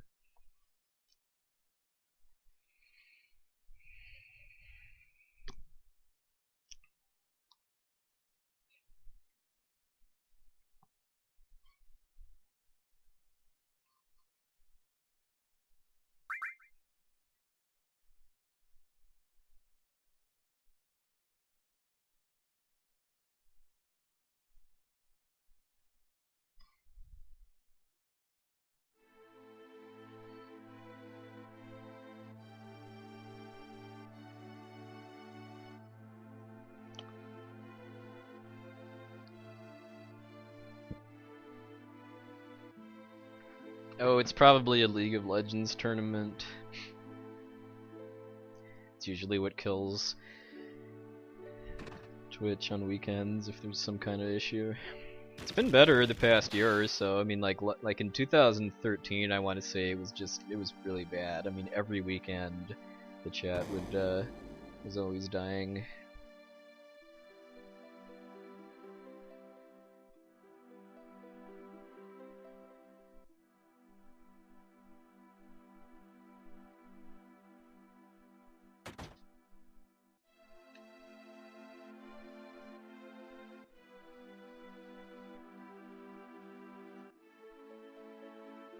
Part of me kind of wants to watch a League of Legends game at some point just to see what there is about this game that gets hundreds of thousands of people excited about watching tournaments of it, but part of me also would rather spend time practicing speedruns or playing other games that I enjoy.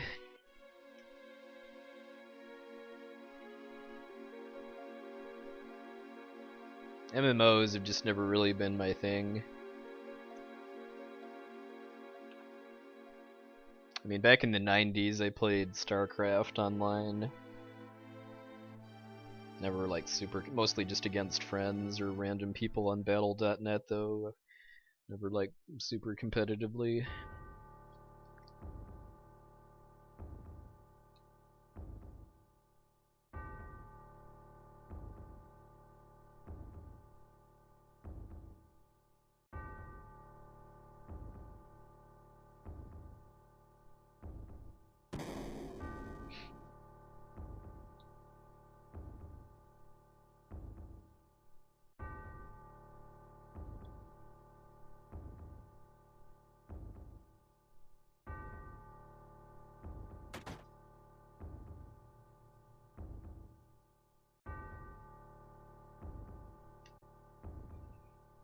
And on the bright side, this flashback is almost over too.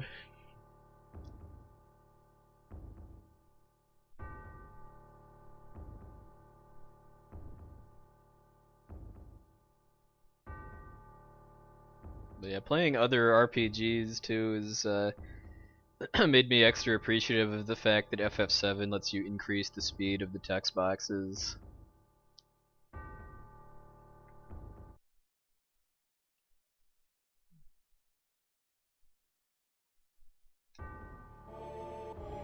Like there's only about an 8-minute difference between the English and Japanese versions because of that, and most other 3D Final Fantasies. Well, yeah, it's a bit higher. I shouldn't say 3D, like any Final Fantasies or other RPGs. It's usually more like 20 to 30.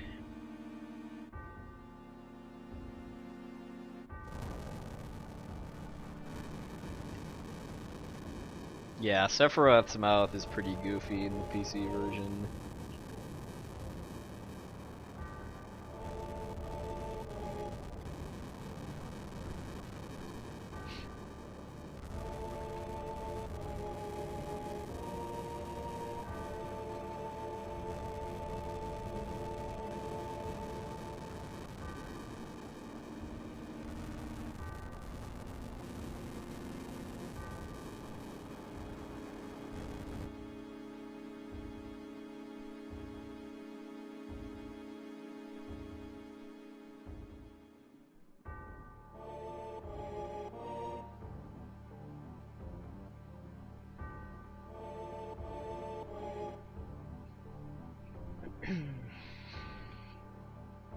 Yeah, I mean, the first time I played most of those games, usually every playthrough I would just pick different characters for my my main party throughout the game. I have not actually completed a run of this PC wrong warp category yet, but for the full game, my fastest run is 8 hours and 12 minutes in the PlayStation version.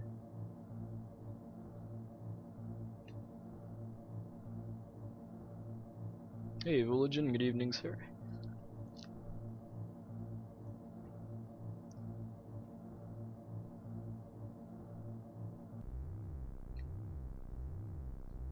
Alright, so we're almost to the glitching, too. Once I've gotten through past the Midgar Zalem and the Mythril Mines, then the game's gonna get a little weird. And by little, I mean a lot.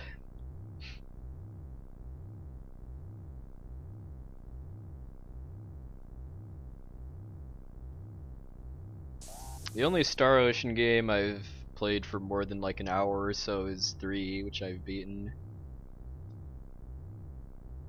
I want to play Star Ocean 2 at some point, probably PSP version, just because it's got actual competent voice acting.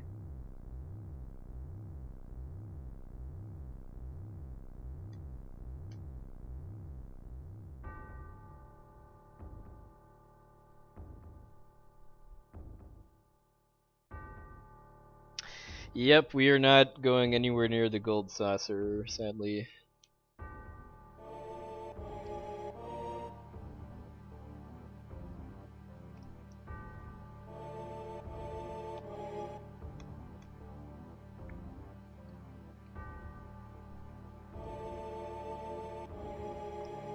Do the meteor.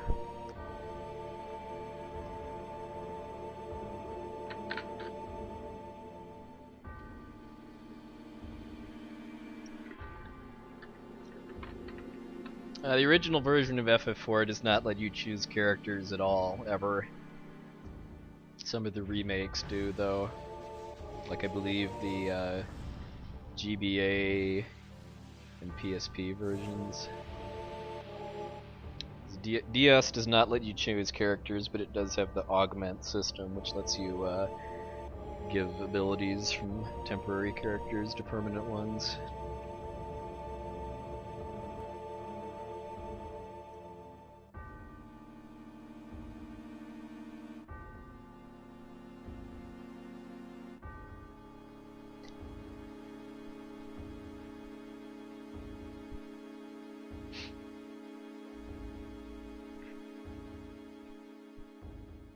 Wow, viewer count is starting to pick up too. People must be realizing that we're almost done with the flashback. Welcome, welcome everybody.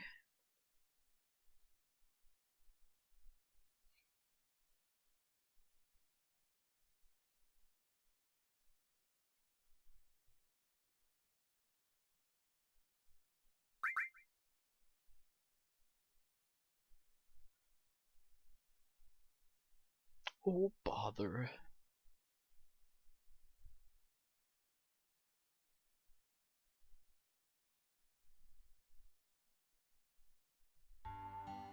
Alright, so I have a bit of shopping I need to do here before leaving. Doesn't matter whether you do it before or after the flashback.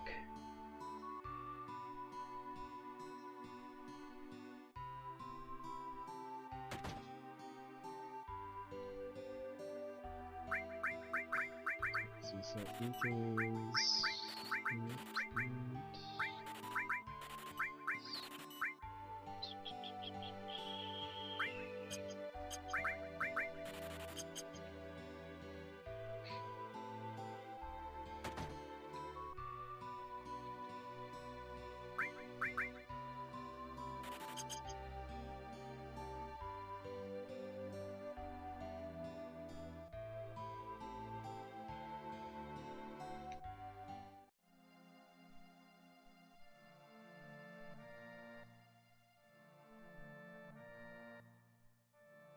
Yeah, he's kind of taking creative liberties with his story there.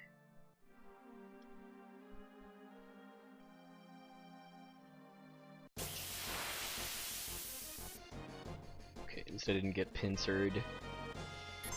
It's pretty much impossible to make it all the way to the mines without any battles, but getting one this late is nice. Alright, let's see how good my skip is.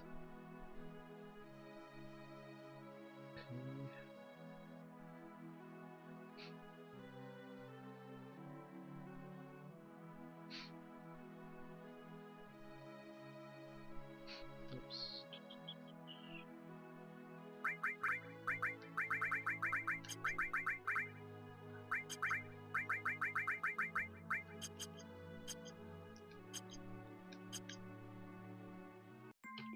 Alright.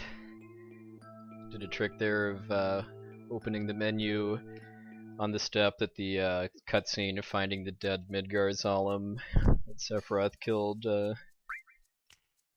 is, and that skips that cutscene. And then I also did an AI exploit with the Zalem where if you get behind it, it can't find you and just moves in a straight direction.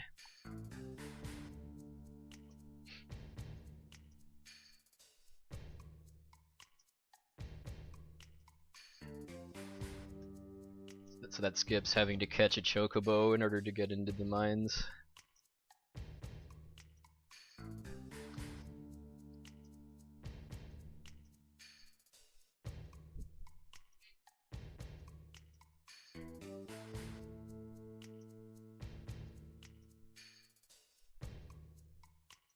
Yeah, crudeness isn't favored very much here.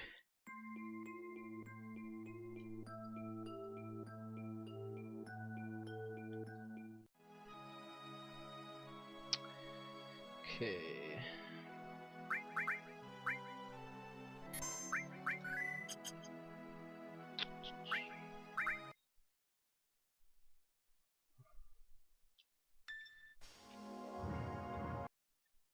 Now is where it starts to get interesting. Oops, actually, where am I going? I'm gonna go in here. So I'm loading a file that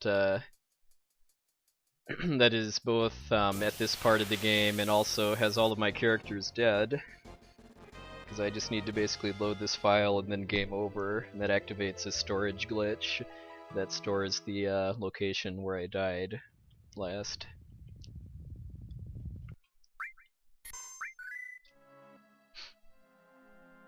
Then I just need to get into another battle here on the map.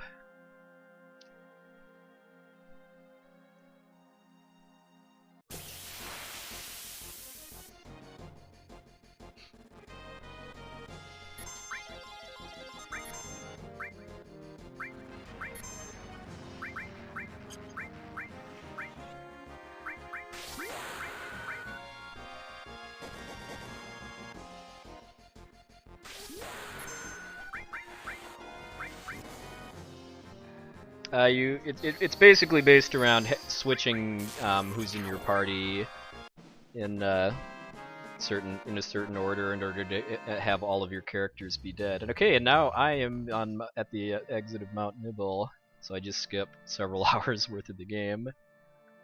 So I'm gonna move here. Save again.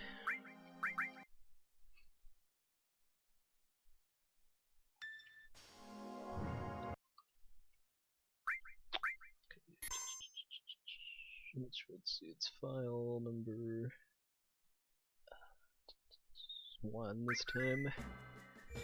So this file I'm loading is in the northern crater at the very end, and I'm doing the same thing here where I'm just I mean, the only thing that's carried over from these other files I'm loading is the location. None of the items or stats or materia or anything carry over. I'm just loading the files in order to activate the storage glitch. So now I load my actual run file.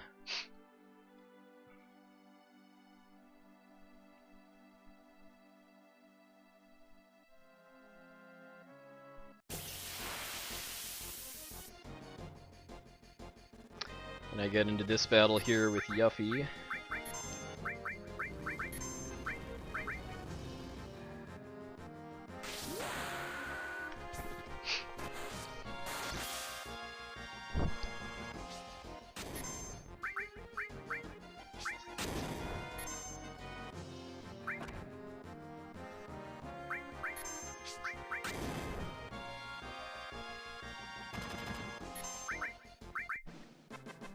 And then after I win, I'm now in the final dungeon. Although I am my characters are all still the same levels and stats and everything as from before. So let's see, left, left, right, left, right.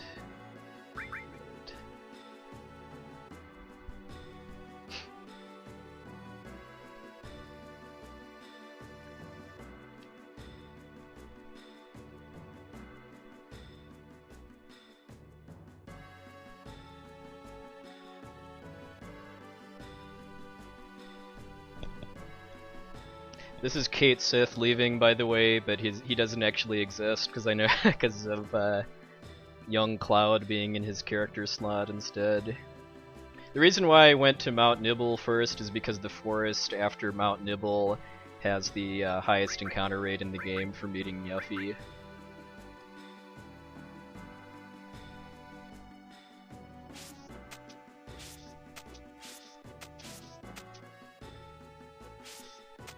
It's 255 over 256.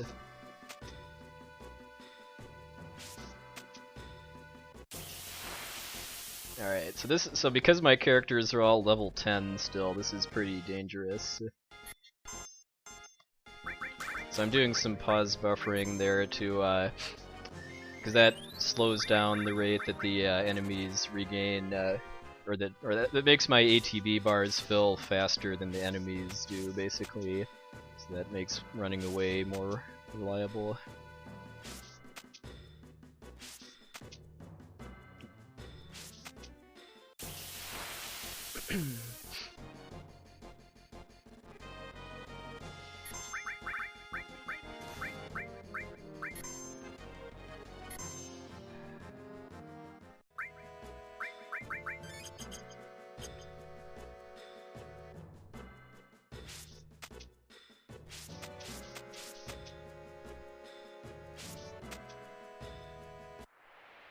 Alright, so now I could at this point go down the final descent and try to fight the final boss, but at level 10 I stand 0 chance of even making it there, much less winning. So getting to the bottom of the crater sets some variables in the game to make it think that I'm at the end, basically. So, let's see. So I'm grabbing the Mysteel, which is a really overpowered piece of armor that gives me really high evasion along with the speed source, and now I'm actually going to leave. Because now the game thinks that I'm at the end, so if I leave the crater, I'll be on the world map with the high wind. Oh, yeah, I guess I'll skip that for now. I meant to do that split after beating Yuffie.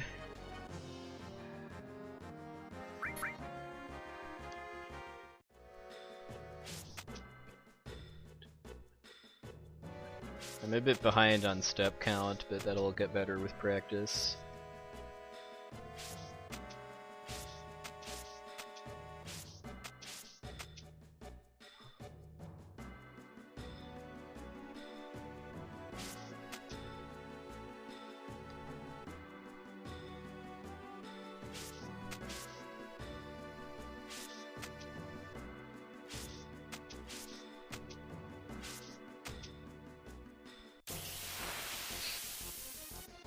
This is another kind of scary battle. It's a back attack. So I'm pause buffering to make my ATB fill faster. Oops. Alright.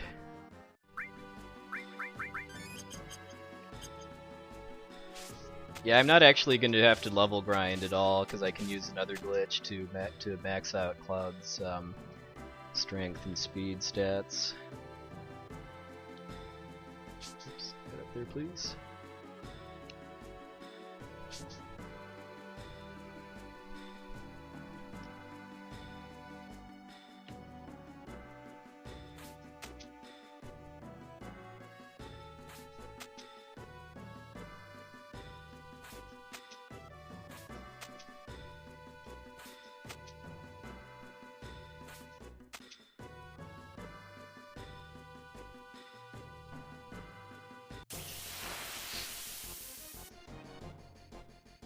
Yeah, this is the Steam version of the game. Okay, this next battle coming up here is is a pretty scary one. So let's see. 1, 2, 3, 4, 5, 6, 7, 8.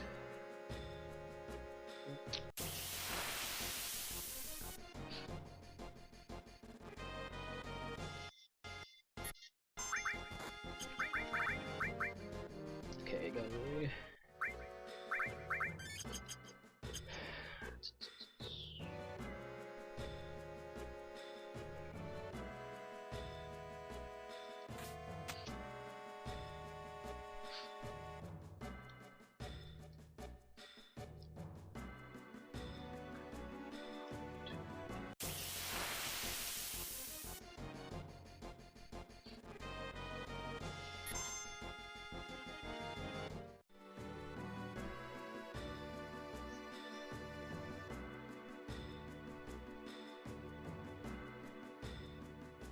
The warp glitch I used to get here only works on PC, which is why I'm playing it, along with faster loading times.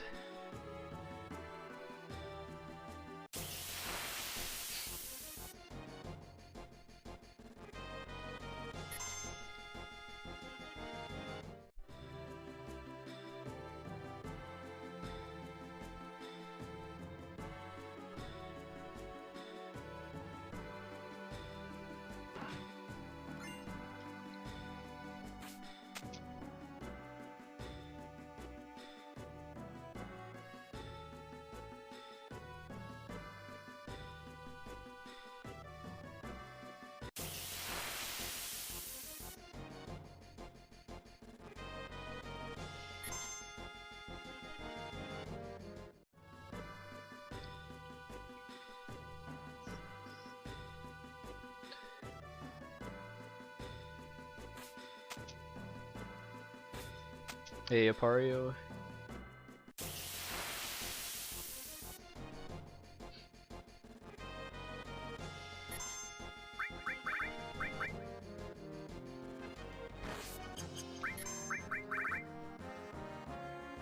Okay, that dragon's a little scary too.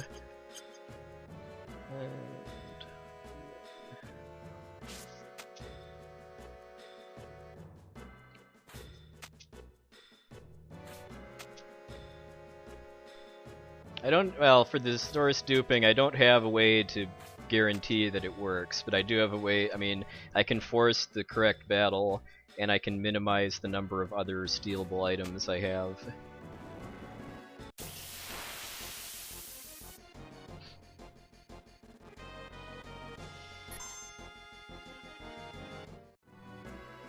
Alright, crater escape split is going to be when I talk to the airship pilot.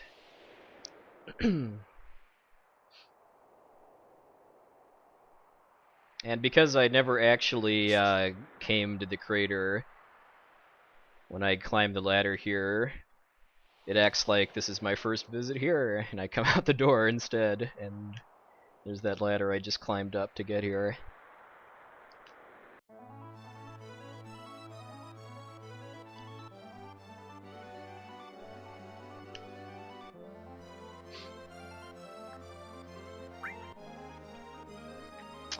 Alright, so now I'm on the world map and I have the high wind. So now I need to do some things in order to become strong enough to be able to beat the game.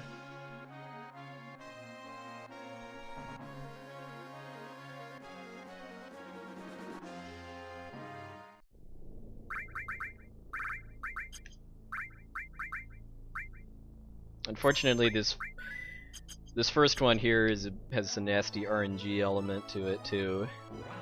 I'm gonna fight Ultima Weapon, who ordinarily has 100,000 HP, but because I didn't actually fight him in Midil, he actually has 0 HP because his HP value never got set, so I can heal him by using a potion on him, and then that sets his HP at 100.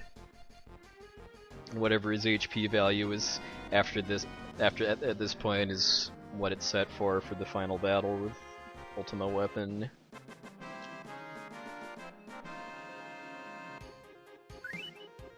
That was good luck too, and that it didn't use Ultima Beam. That's why I saved, because if it used Ultima Beam, there's a chance I can die.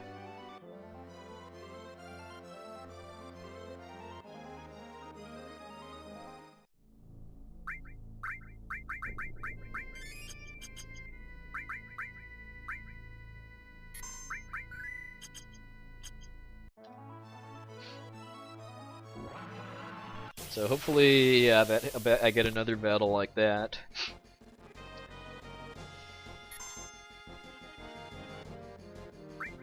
Okay, hopefully this misses Cloud.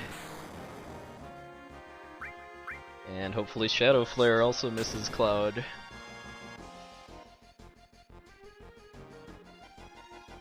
Cloud's got about a 50% magic evasion rate because of the Missteel.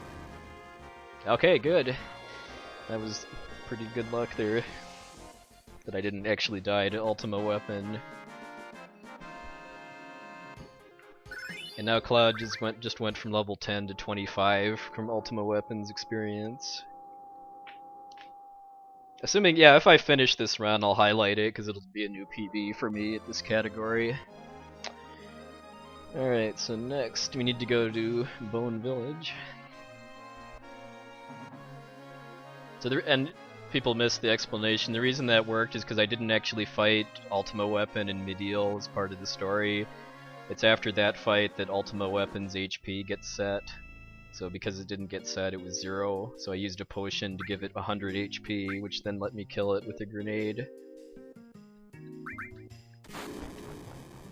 So I'm coming here to get a couple items.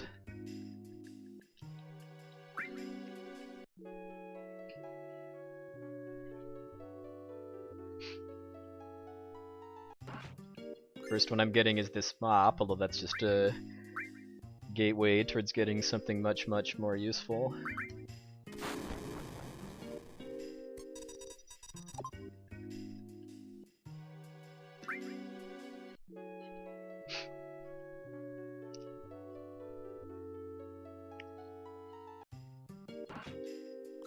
The W item materia, which is a very glitchy materia. Okay, so let's say I want to sell that, and let's see, I don't have any grenades, so I'm gonna get 3 of these.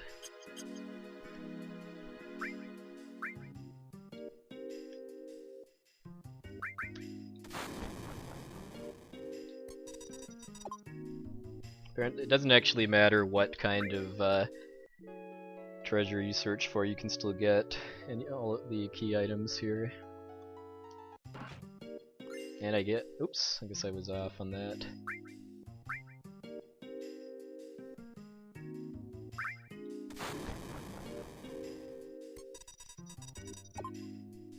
Oh, it's kind of near this spike here.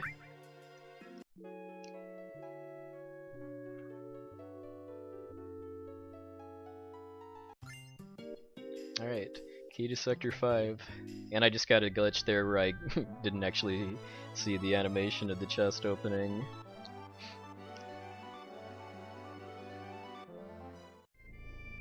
Okay.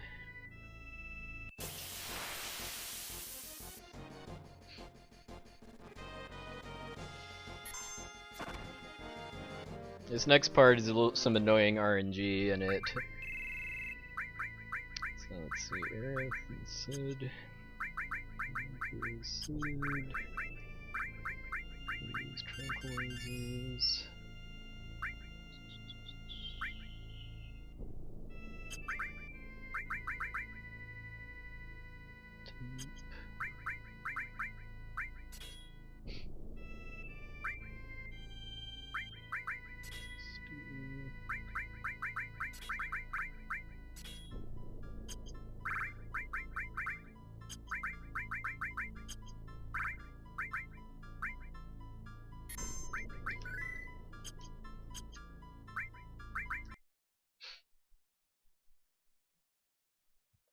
And I'm saving and resetting here for encounter manipulation. Yes, I will in fact be using Aerith for the rest of the game because I skipped the Forgotten Capital.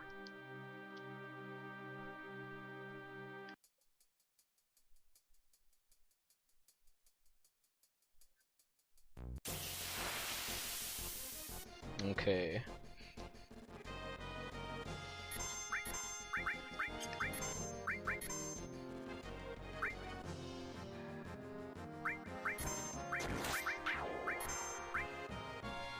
So I want one of them to steal one of my sources, and if one of them steals the wrong item, I have to kill and revive them so that I have another target for the other one. Okay.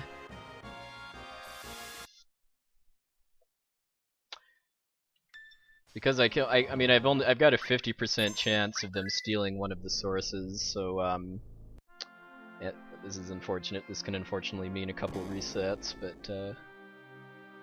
it's not too horrible usually.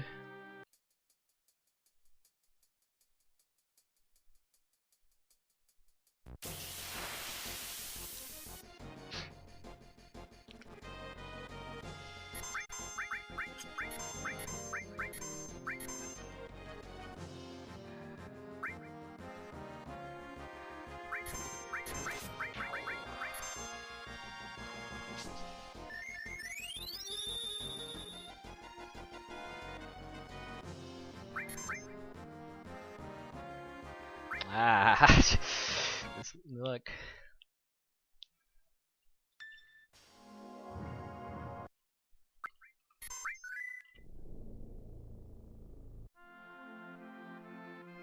I only get one chance per thief for them to steal a source.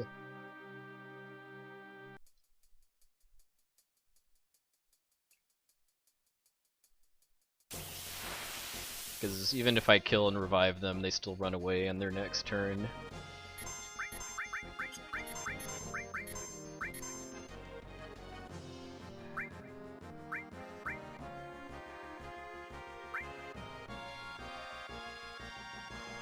Okay, so power source.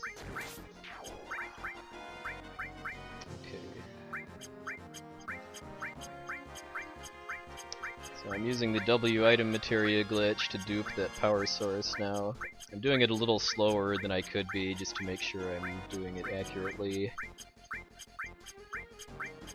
This is just something I need to practice in order to be able to do it probably about double this speed.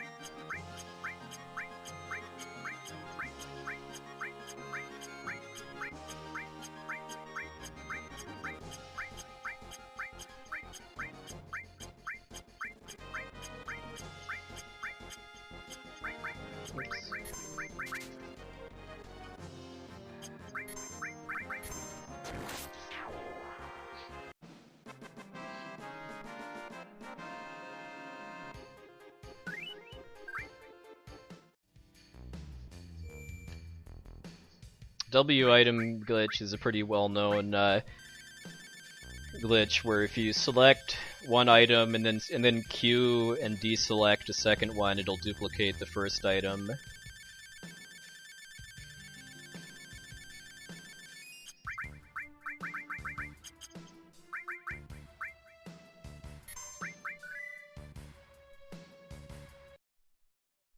So now I'm saving and resetting in order to force the next encounter I get to be thieves. Because I need 3 total duplication battles. I need to get 99 power sources and then 198 speed sources in order to make Cloud strong enough to beat Sephiroth.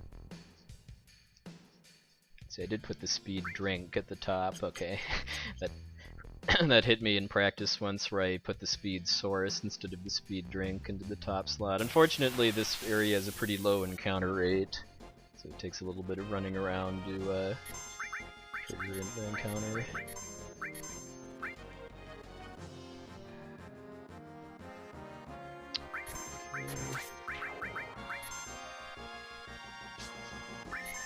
This duplication glitch is not PC only.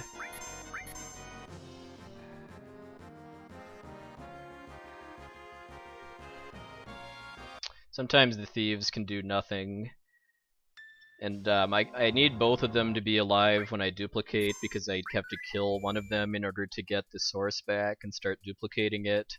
But if there's only one left, then I just win after I kill it. So that's, I mean, if one of them does not steal the source, then I need to kill and revive it, so there's a second thief.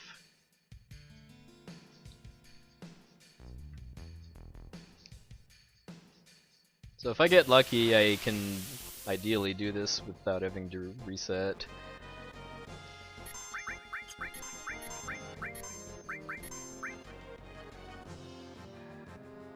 Okay, I got the source that time.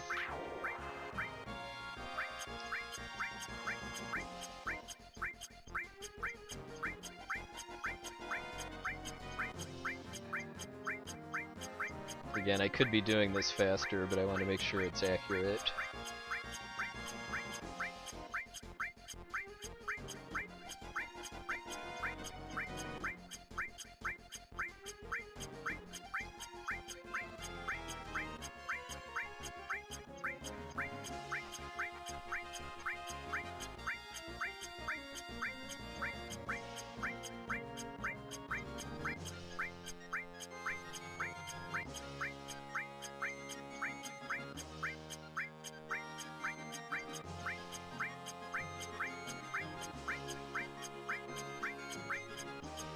need to steal a speed drink in order to be able to set up doing the glitch again.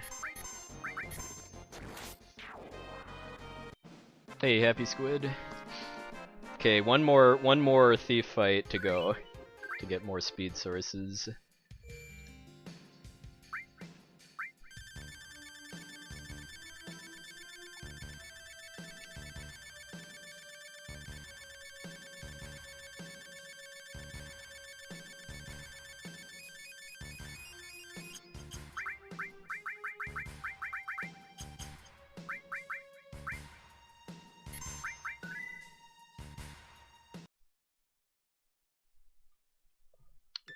And I'm saving and resetting to manipulate getting a thief. Not really much at all, Vooligen. I mean, it definitely works better for PC games as far as I can tell, but just in general, I'm just not liking how it's harder to design layouts because you can't specify pixel counts, and it makes my microphone sound worse too for some reason. Hey, Abda, good evening, sir. It's definitely meeting my needs for this game. Okay, hopefully this guy will steal the power source, then I'll be done here.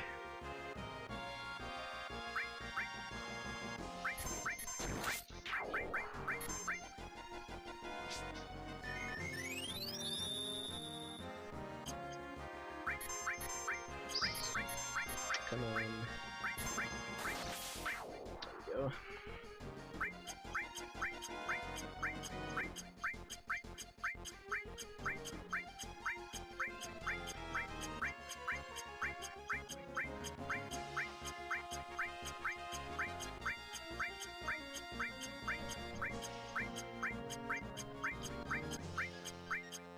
Yeah, this is pretty glitchy, to put it mildly.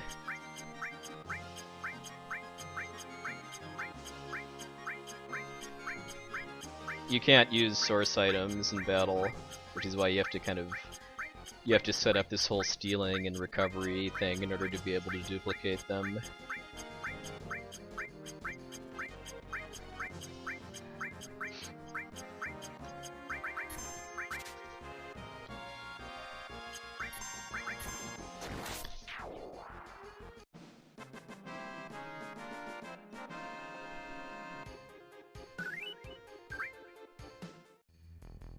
Alright, let's get out of here. I should have been forcing that battle closer to the exit too, just because I mean I'd either fail and have to reset back to the save or get the sources and then be able to leave. Okay, we're almost done now. So next thing is to get some items from Gongaga, which is this way. I do need speed drinks too for the final battles to cast haste on Cloud.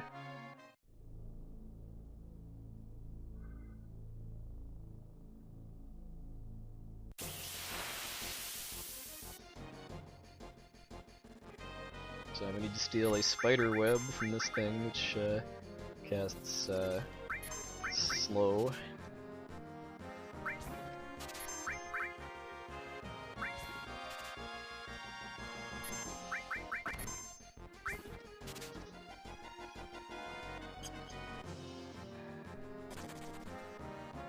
And then get the almighty Deathblow materia.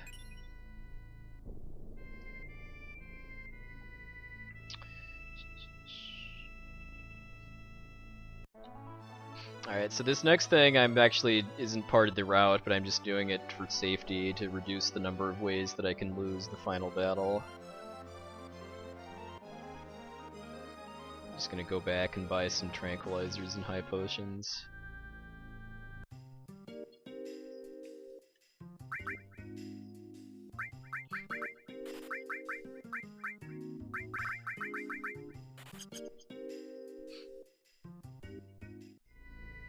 Okay, so I guess we'll call that split.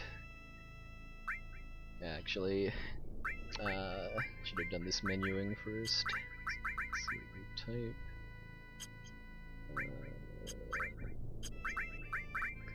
Oops. Type.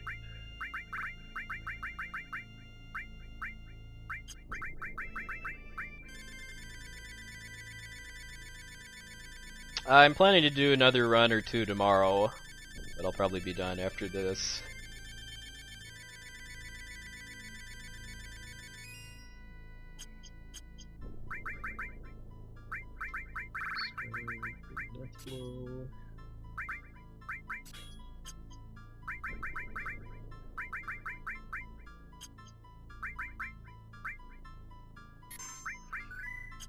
So I could just actually go to back into the crater and beat the game, but I'm gonna do Yuffie Warping one more time to get there faster. Let's see, so it's this file. So I'm just loading a file that XeroKynos made that's at the end of the game with Vincent in your party. And that's to use a glitch called the Vincent Mug glitch, which is where when you use Vincent's Mug command with one of his five specific of his weapons equipped, that cancels the next animation. So that lets me make progress in the final descent faster. The file names look kind of special just because they came from the Japanese version.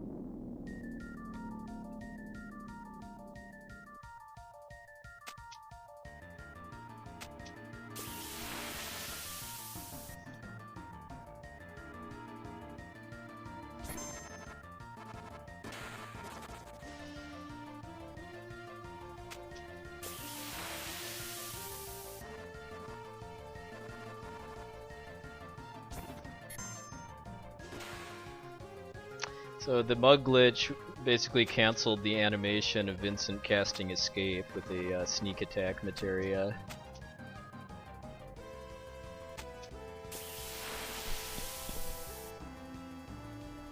Which is a materia that lets you cast or use certain stuff, or use a linked materia ability at the start of the fight.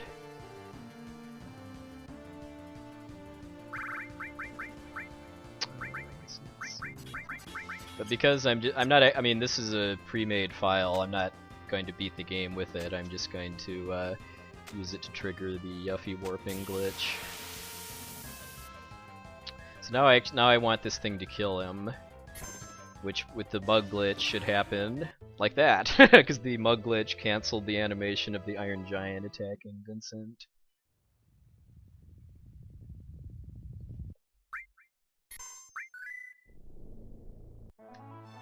Okay, so now I just need to go back to to the Rocket Town area to get to the forest where there's a 256 or 255 over 256 encounter rate for Yuffie.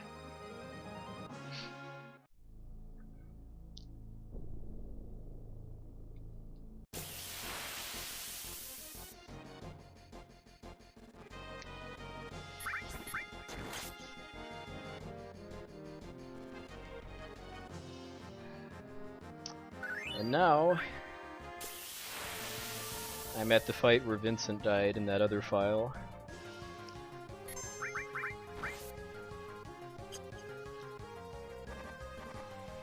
And because of using Yuffie Warping and kind of confusing the game about where exactly I am, the FMV background for the final descent looks a little special.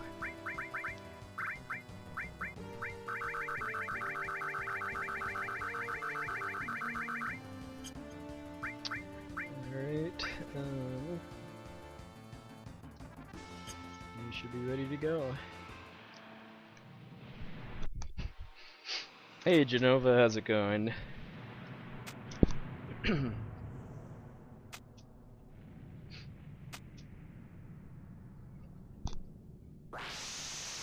yeah, the background behind these parts of the game are FMVs, but because I've been warping around, the game's not loading the right FMVs.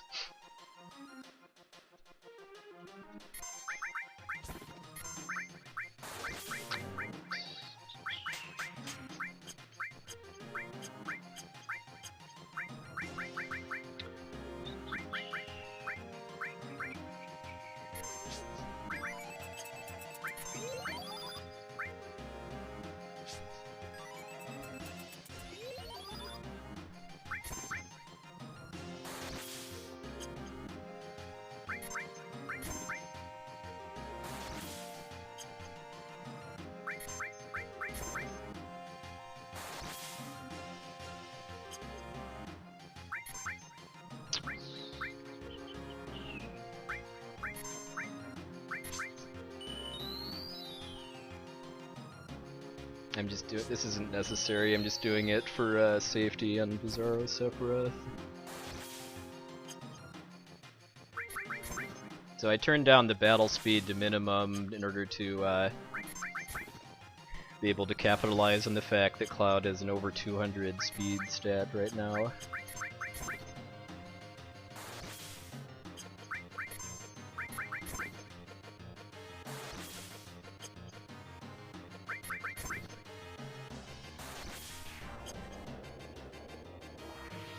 Alright, so if nothing goes horribly wrong, I should pretty easily get under 3 hours.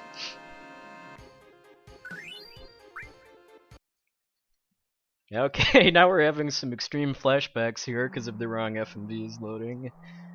Yeah, there's an even crazier version of this run called the All Weapons Yuffie War Plus run, which is where you beat Diamond, Emerald, and Ruby weapons, and it only adds about 45 minutes. I'm gonna offer that as part of my as part of this for AGDQ, just because that could be a nice incentive for the run. Just because the fact that I'm skipping so much of the game means there's less characters to be named, and there's no gold saucer date. And doing the all weapons lets you show off some other glitches too.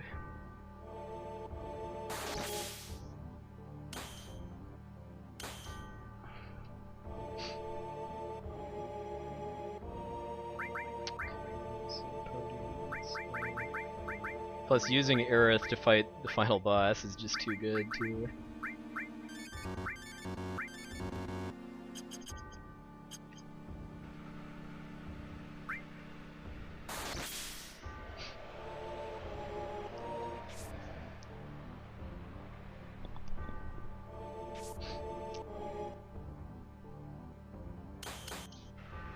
Yeah, it's all this regret over not being able to suplex this train here.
There's Bizarro down. Yes, I am planning to offer this for AGDQ along with a normal full game run.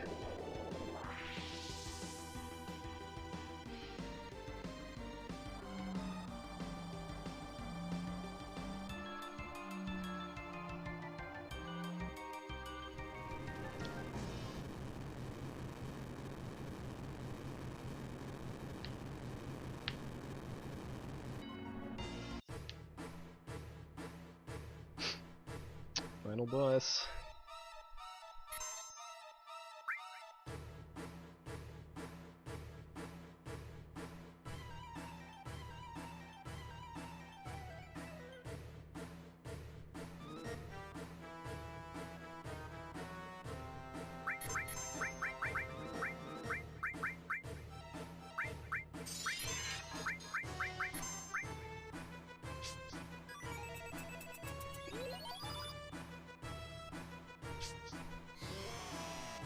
I'm using this.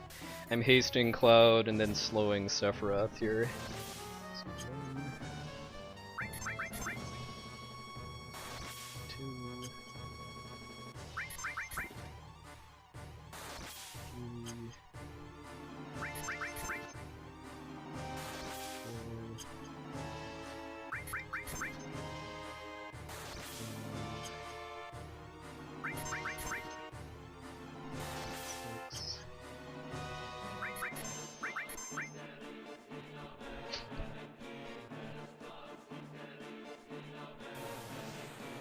Okay, dodge please.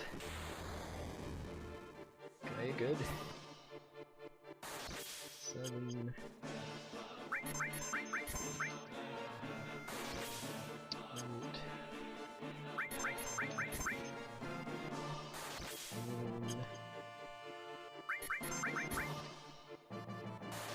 10.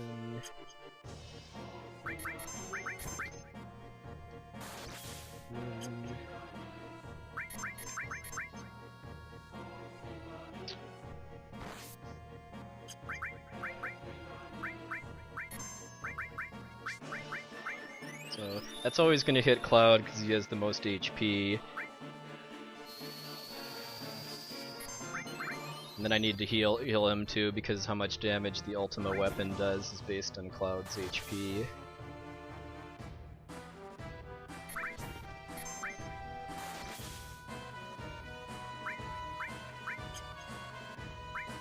And that's it. The final split isn't until the true final battle with Sephiroth, though.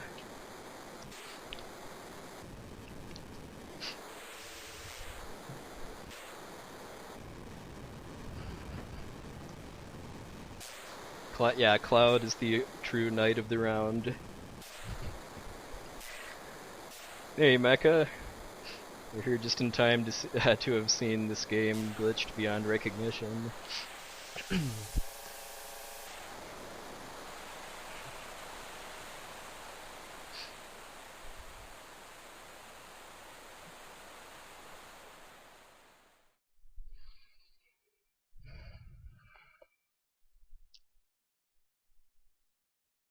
I got pretty lucky with that shadow flare that it missed Cloud too.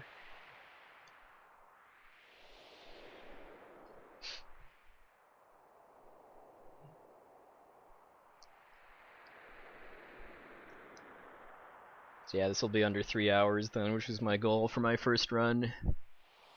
I don't really know what my potential is too, just because I mean the record is 235, but that's on a PC that can run this game at a higher frame rate than I'm capable of. So I don't know if that means 240 something is kind of a really good time for my PC. Split is when I hit Sephiroth in the final battle. Yeah, oh, and then yeah, this is glitched too because of ordinarily there should be a longer FMV there, but because of the game being glitched out, it loaded that one instead of the FMV that's after after you beat Airbuster. So now, but this unfortunately because of how low the battle speed is, I have to wait longer for Seph to hit Cloud. Alright, 254.22.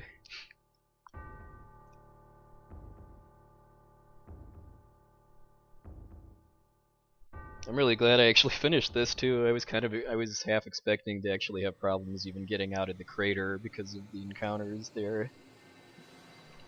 Hey, even Steven.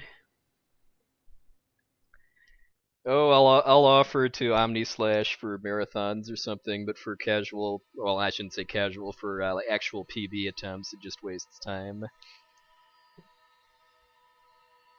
Thank you, everybody.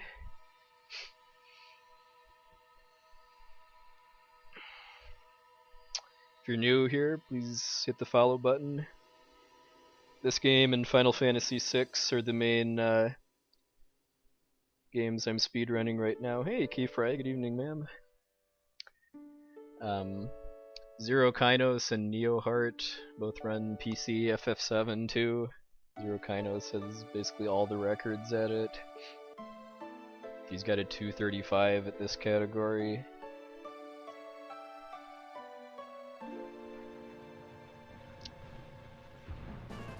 Yeah, the final story battle with Sephiroth is it's all scripted basically. Your Cloud is not really doesn't really have much to do with your Cloud from the rest of the game as far as his equipment and stuff. And Sephiroth's attack will always do 31 over 32 of Cloud's HP, so it's not going to be able to kill him. And if that happens, which will, if you don't use Omni Slash, then Cloud will always counter. And Sephiroth only has 1 hit point in that battle too. And he's also scripted to die even if you hack the game so that you can use items. If you use elixir or something on him, then he'll still die. The safer Sephiroth is the final boss. That's basically just a storyline battle, but it's considered the end of timing for the speedrun because it's the last meaningful input, basically, whether you Omni Slash him or not. But yeah, getting to use Aerith for the final battles is too good, though, along with the glitched out FMVs for the for the descent and stuff too.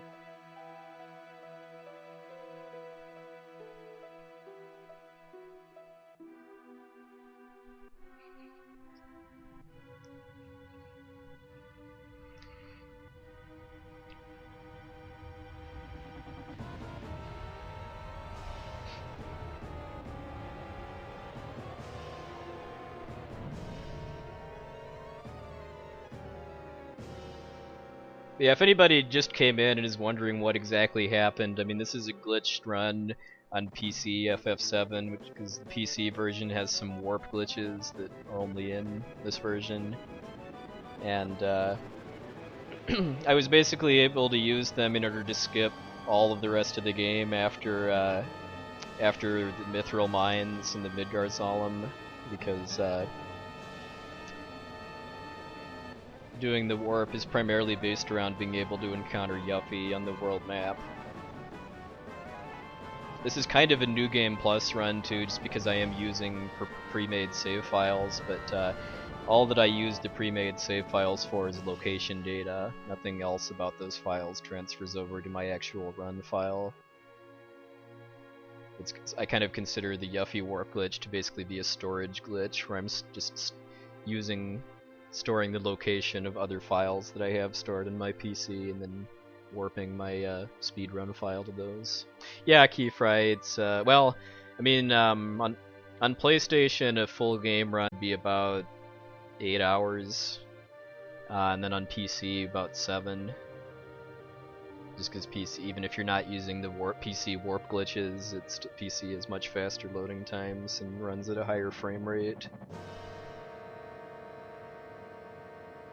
Oh, I just view this ending basically as being that kind of humanity has to kind of pay a price for trying to destroy the planet, and that's Midgar being destroyed. Midgar being kind of humans' biggest achievement of technology, but life goes on.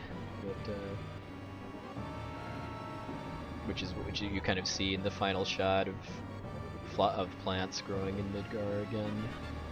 Yeah, this is 32 FPS.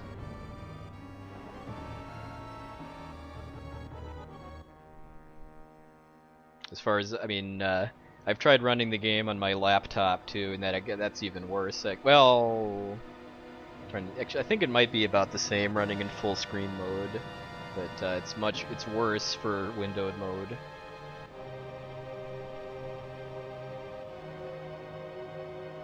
Yeah, FF9 is about 9.5 hours.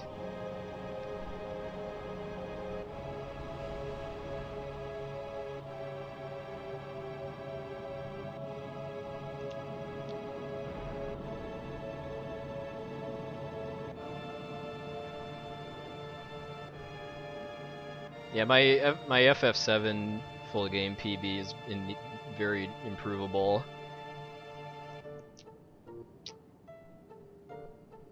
I mean, whether or not this gets accepted for AGDQ, I'm gonna work on improving that in the near future, along with FF6. I'd like to finish a run of Japanese any percent FF6, and then improve my English glitchless any percent PB by another couple minutes.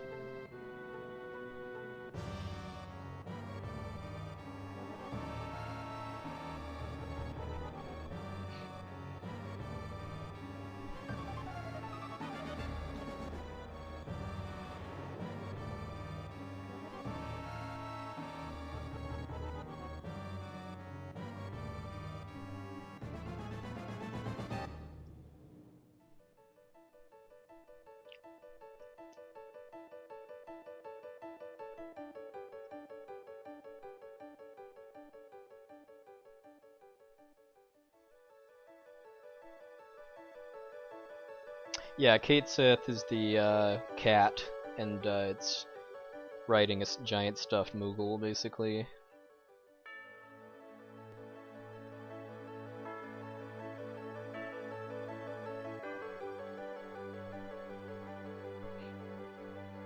I find it hilarious too that the in the stray Esper in FF6 is actually called Kate Sith in the Japanese version.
Yeah, the cat is also remote controlled by Reeve.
Oh, I guess I kind of got off track from explaining how this run works too.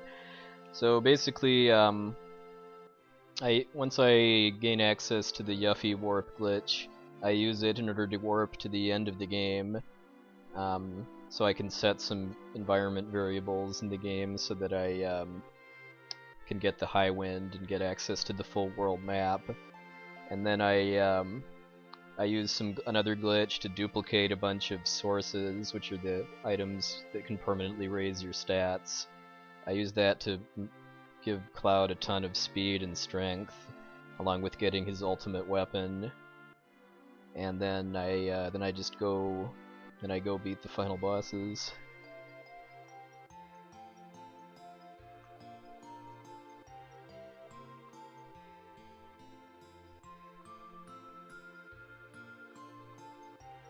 Yeah, there's another version of this run that's about 45 minutes longer too, where you fight all of the super bosses too, the weapons. My favorite one of those is Ruby weapon, because you're using kind of the strat that most people use to fight Ruby, which is Knights of the Round, but you're using a glitch to skip the animation, so you're just kind of doing stuff in menus, and then all of a sudden Ruby falls over dead.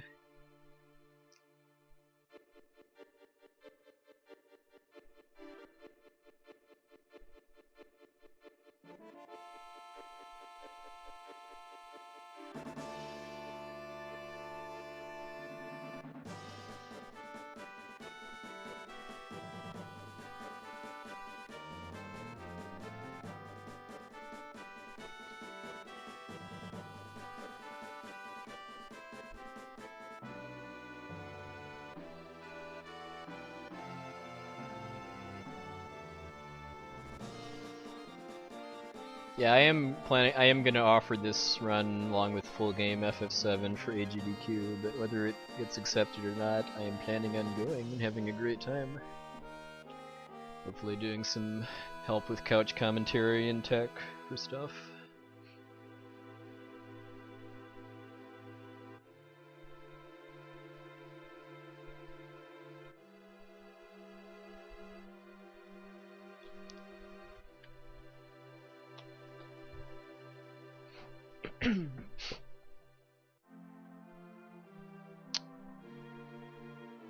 I guess shoutouts to XeroKynos for doing basically most of the routing for this run too, and Neohart for discovering the warp glitch in the first place. Both of them helped me learn the route for this run too.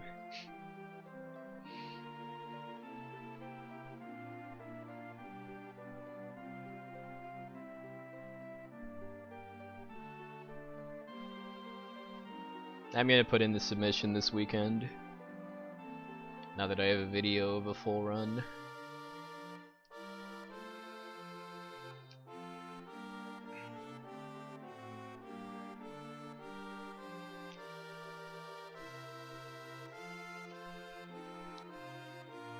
Oh, mostly like monitoring the streaming equipment.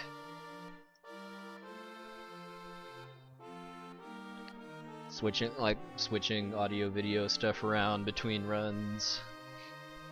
That's pretty much the big, and calling the people that know more about it if there's problems. That's kind of what the grunt work on the tech station is like at marathons.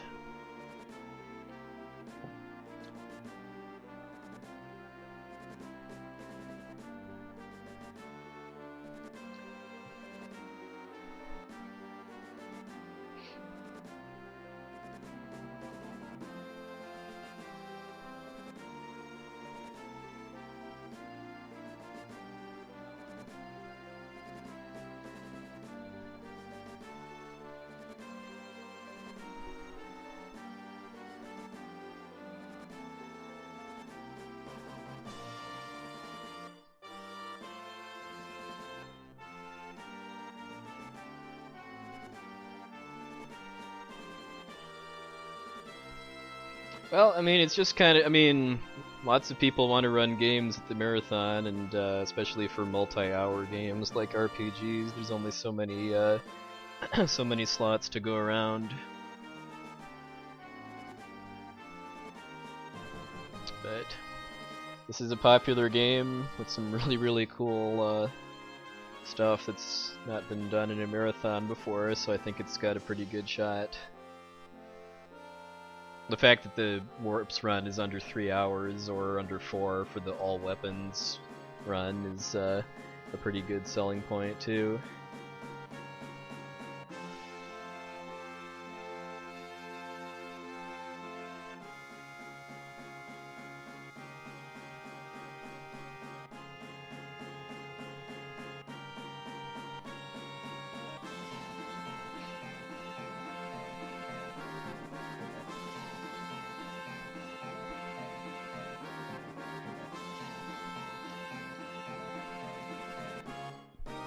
Yeah, I mean, I'm sure a pretty sizable price tag could be set on the weapons incentive.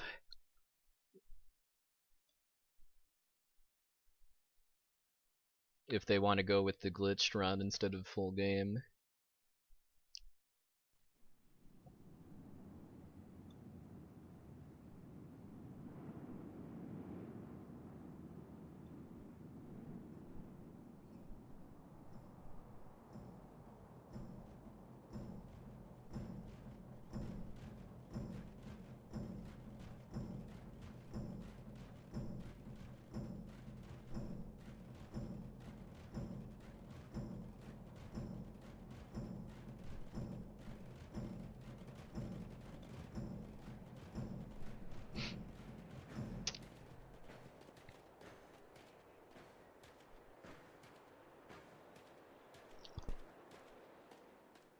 I know Kynos got Vincent as part of his, well yeah, because if you're getting Vincent as part of the all weapons route because you want to use his mug glitch in order to fight Ruby weapon.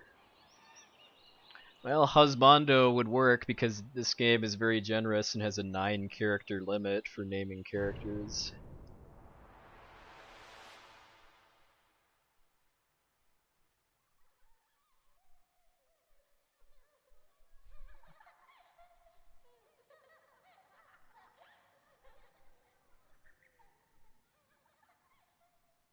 The fact that the game ends with children laughing too is part of what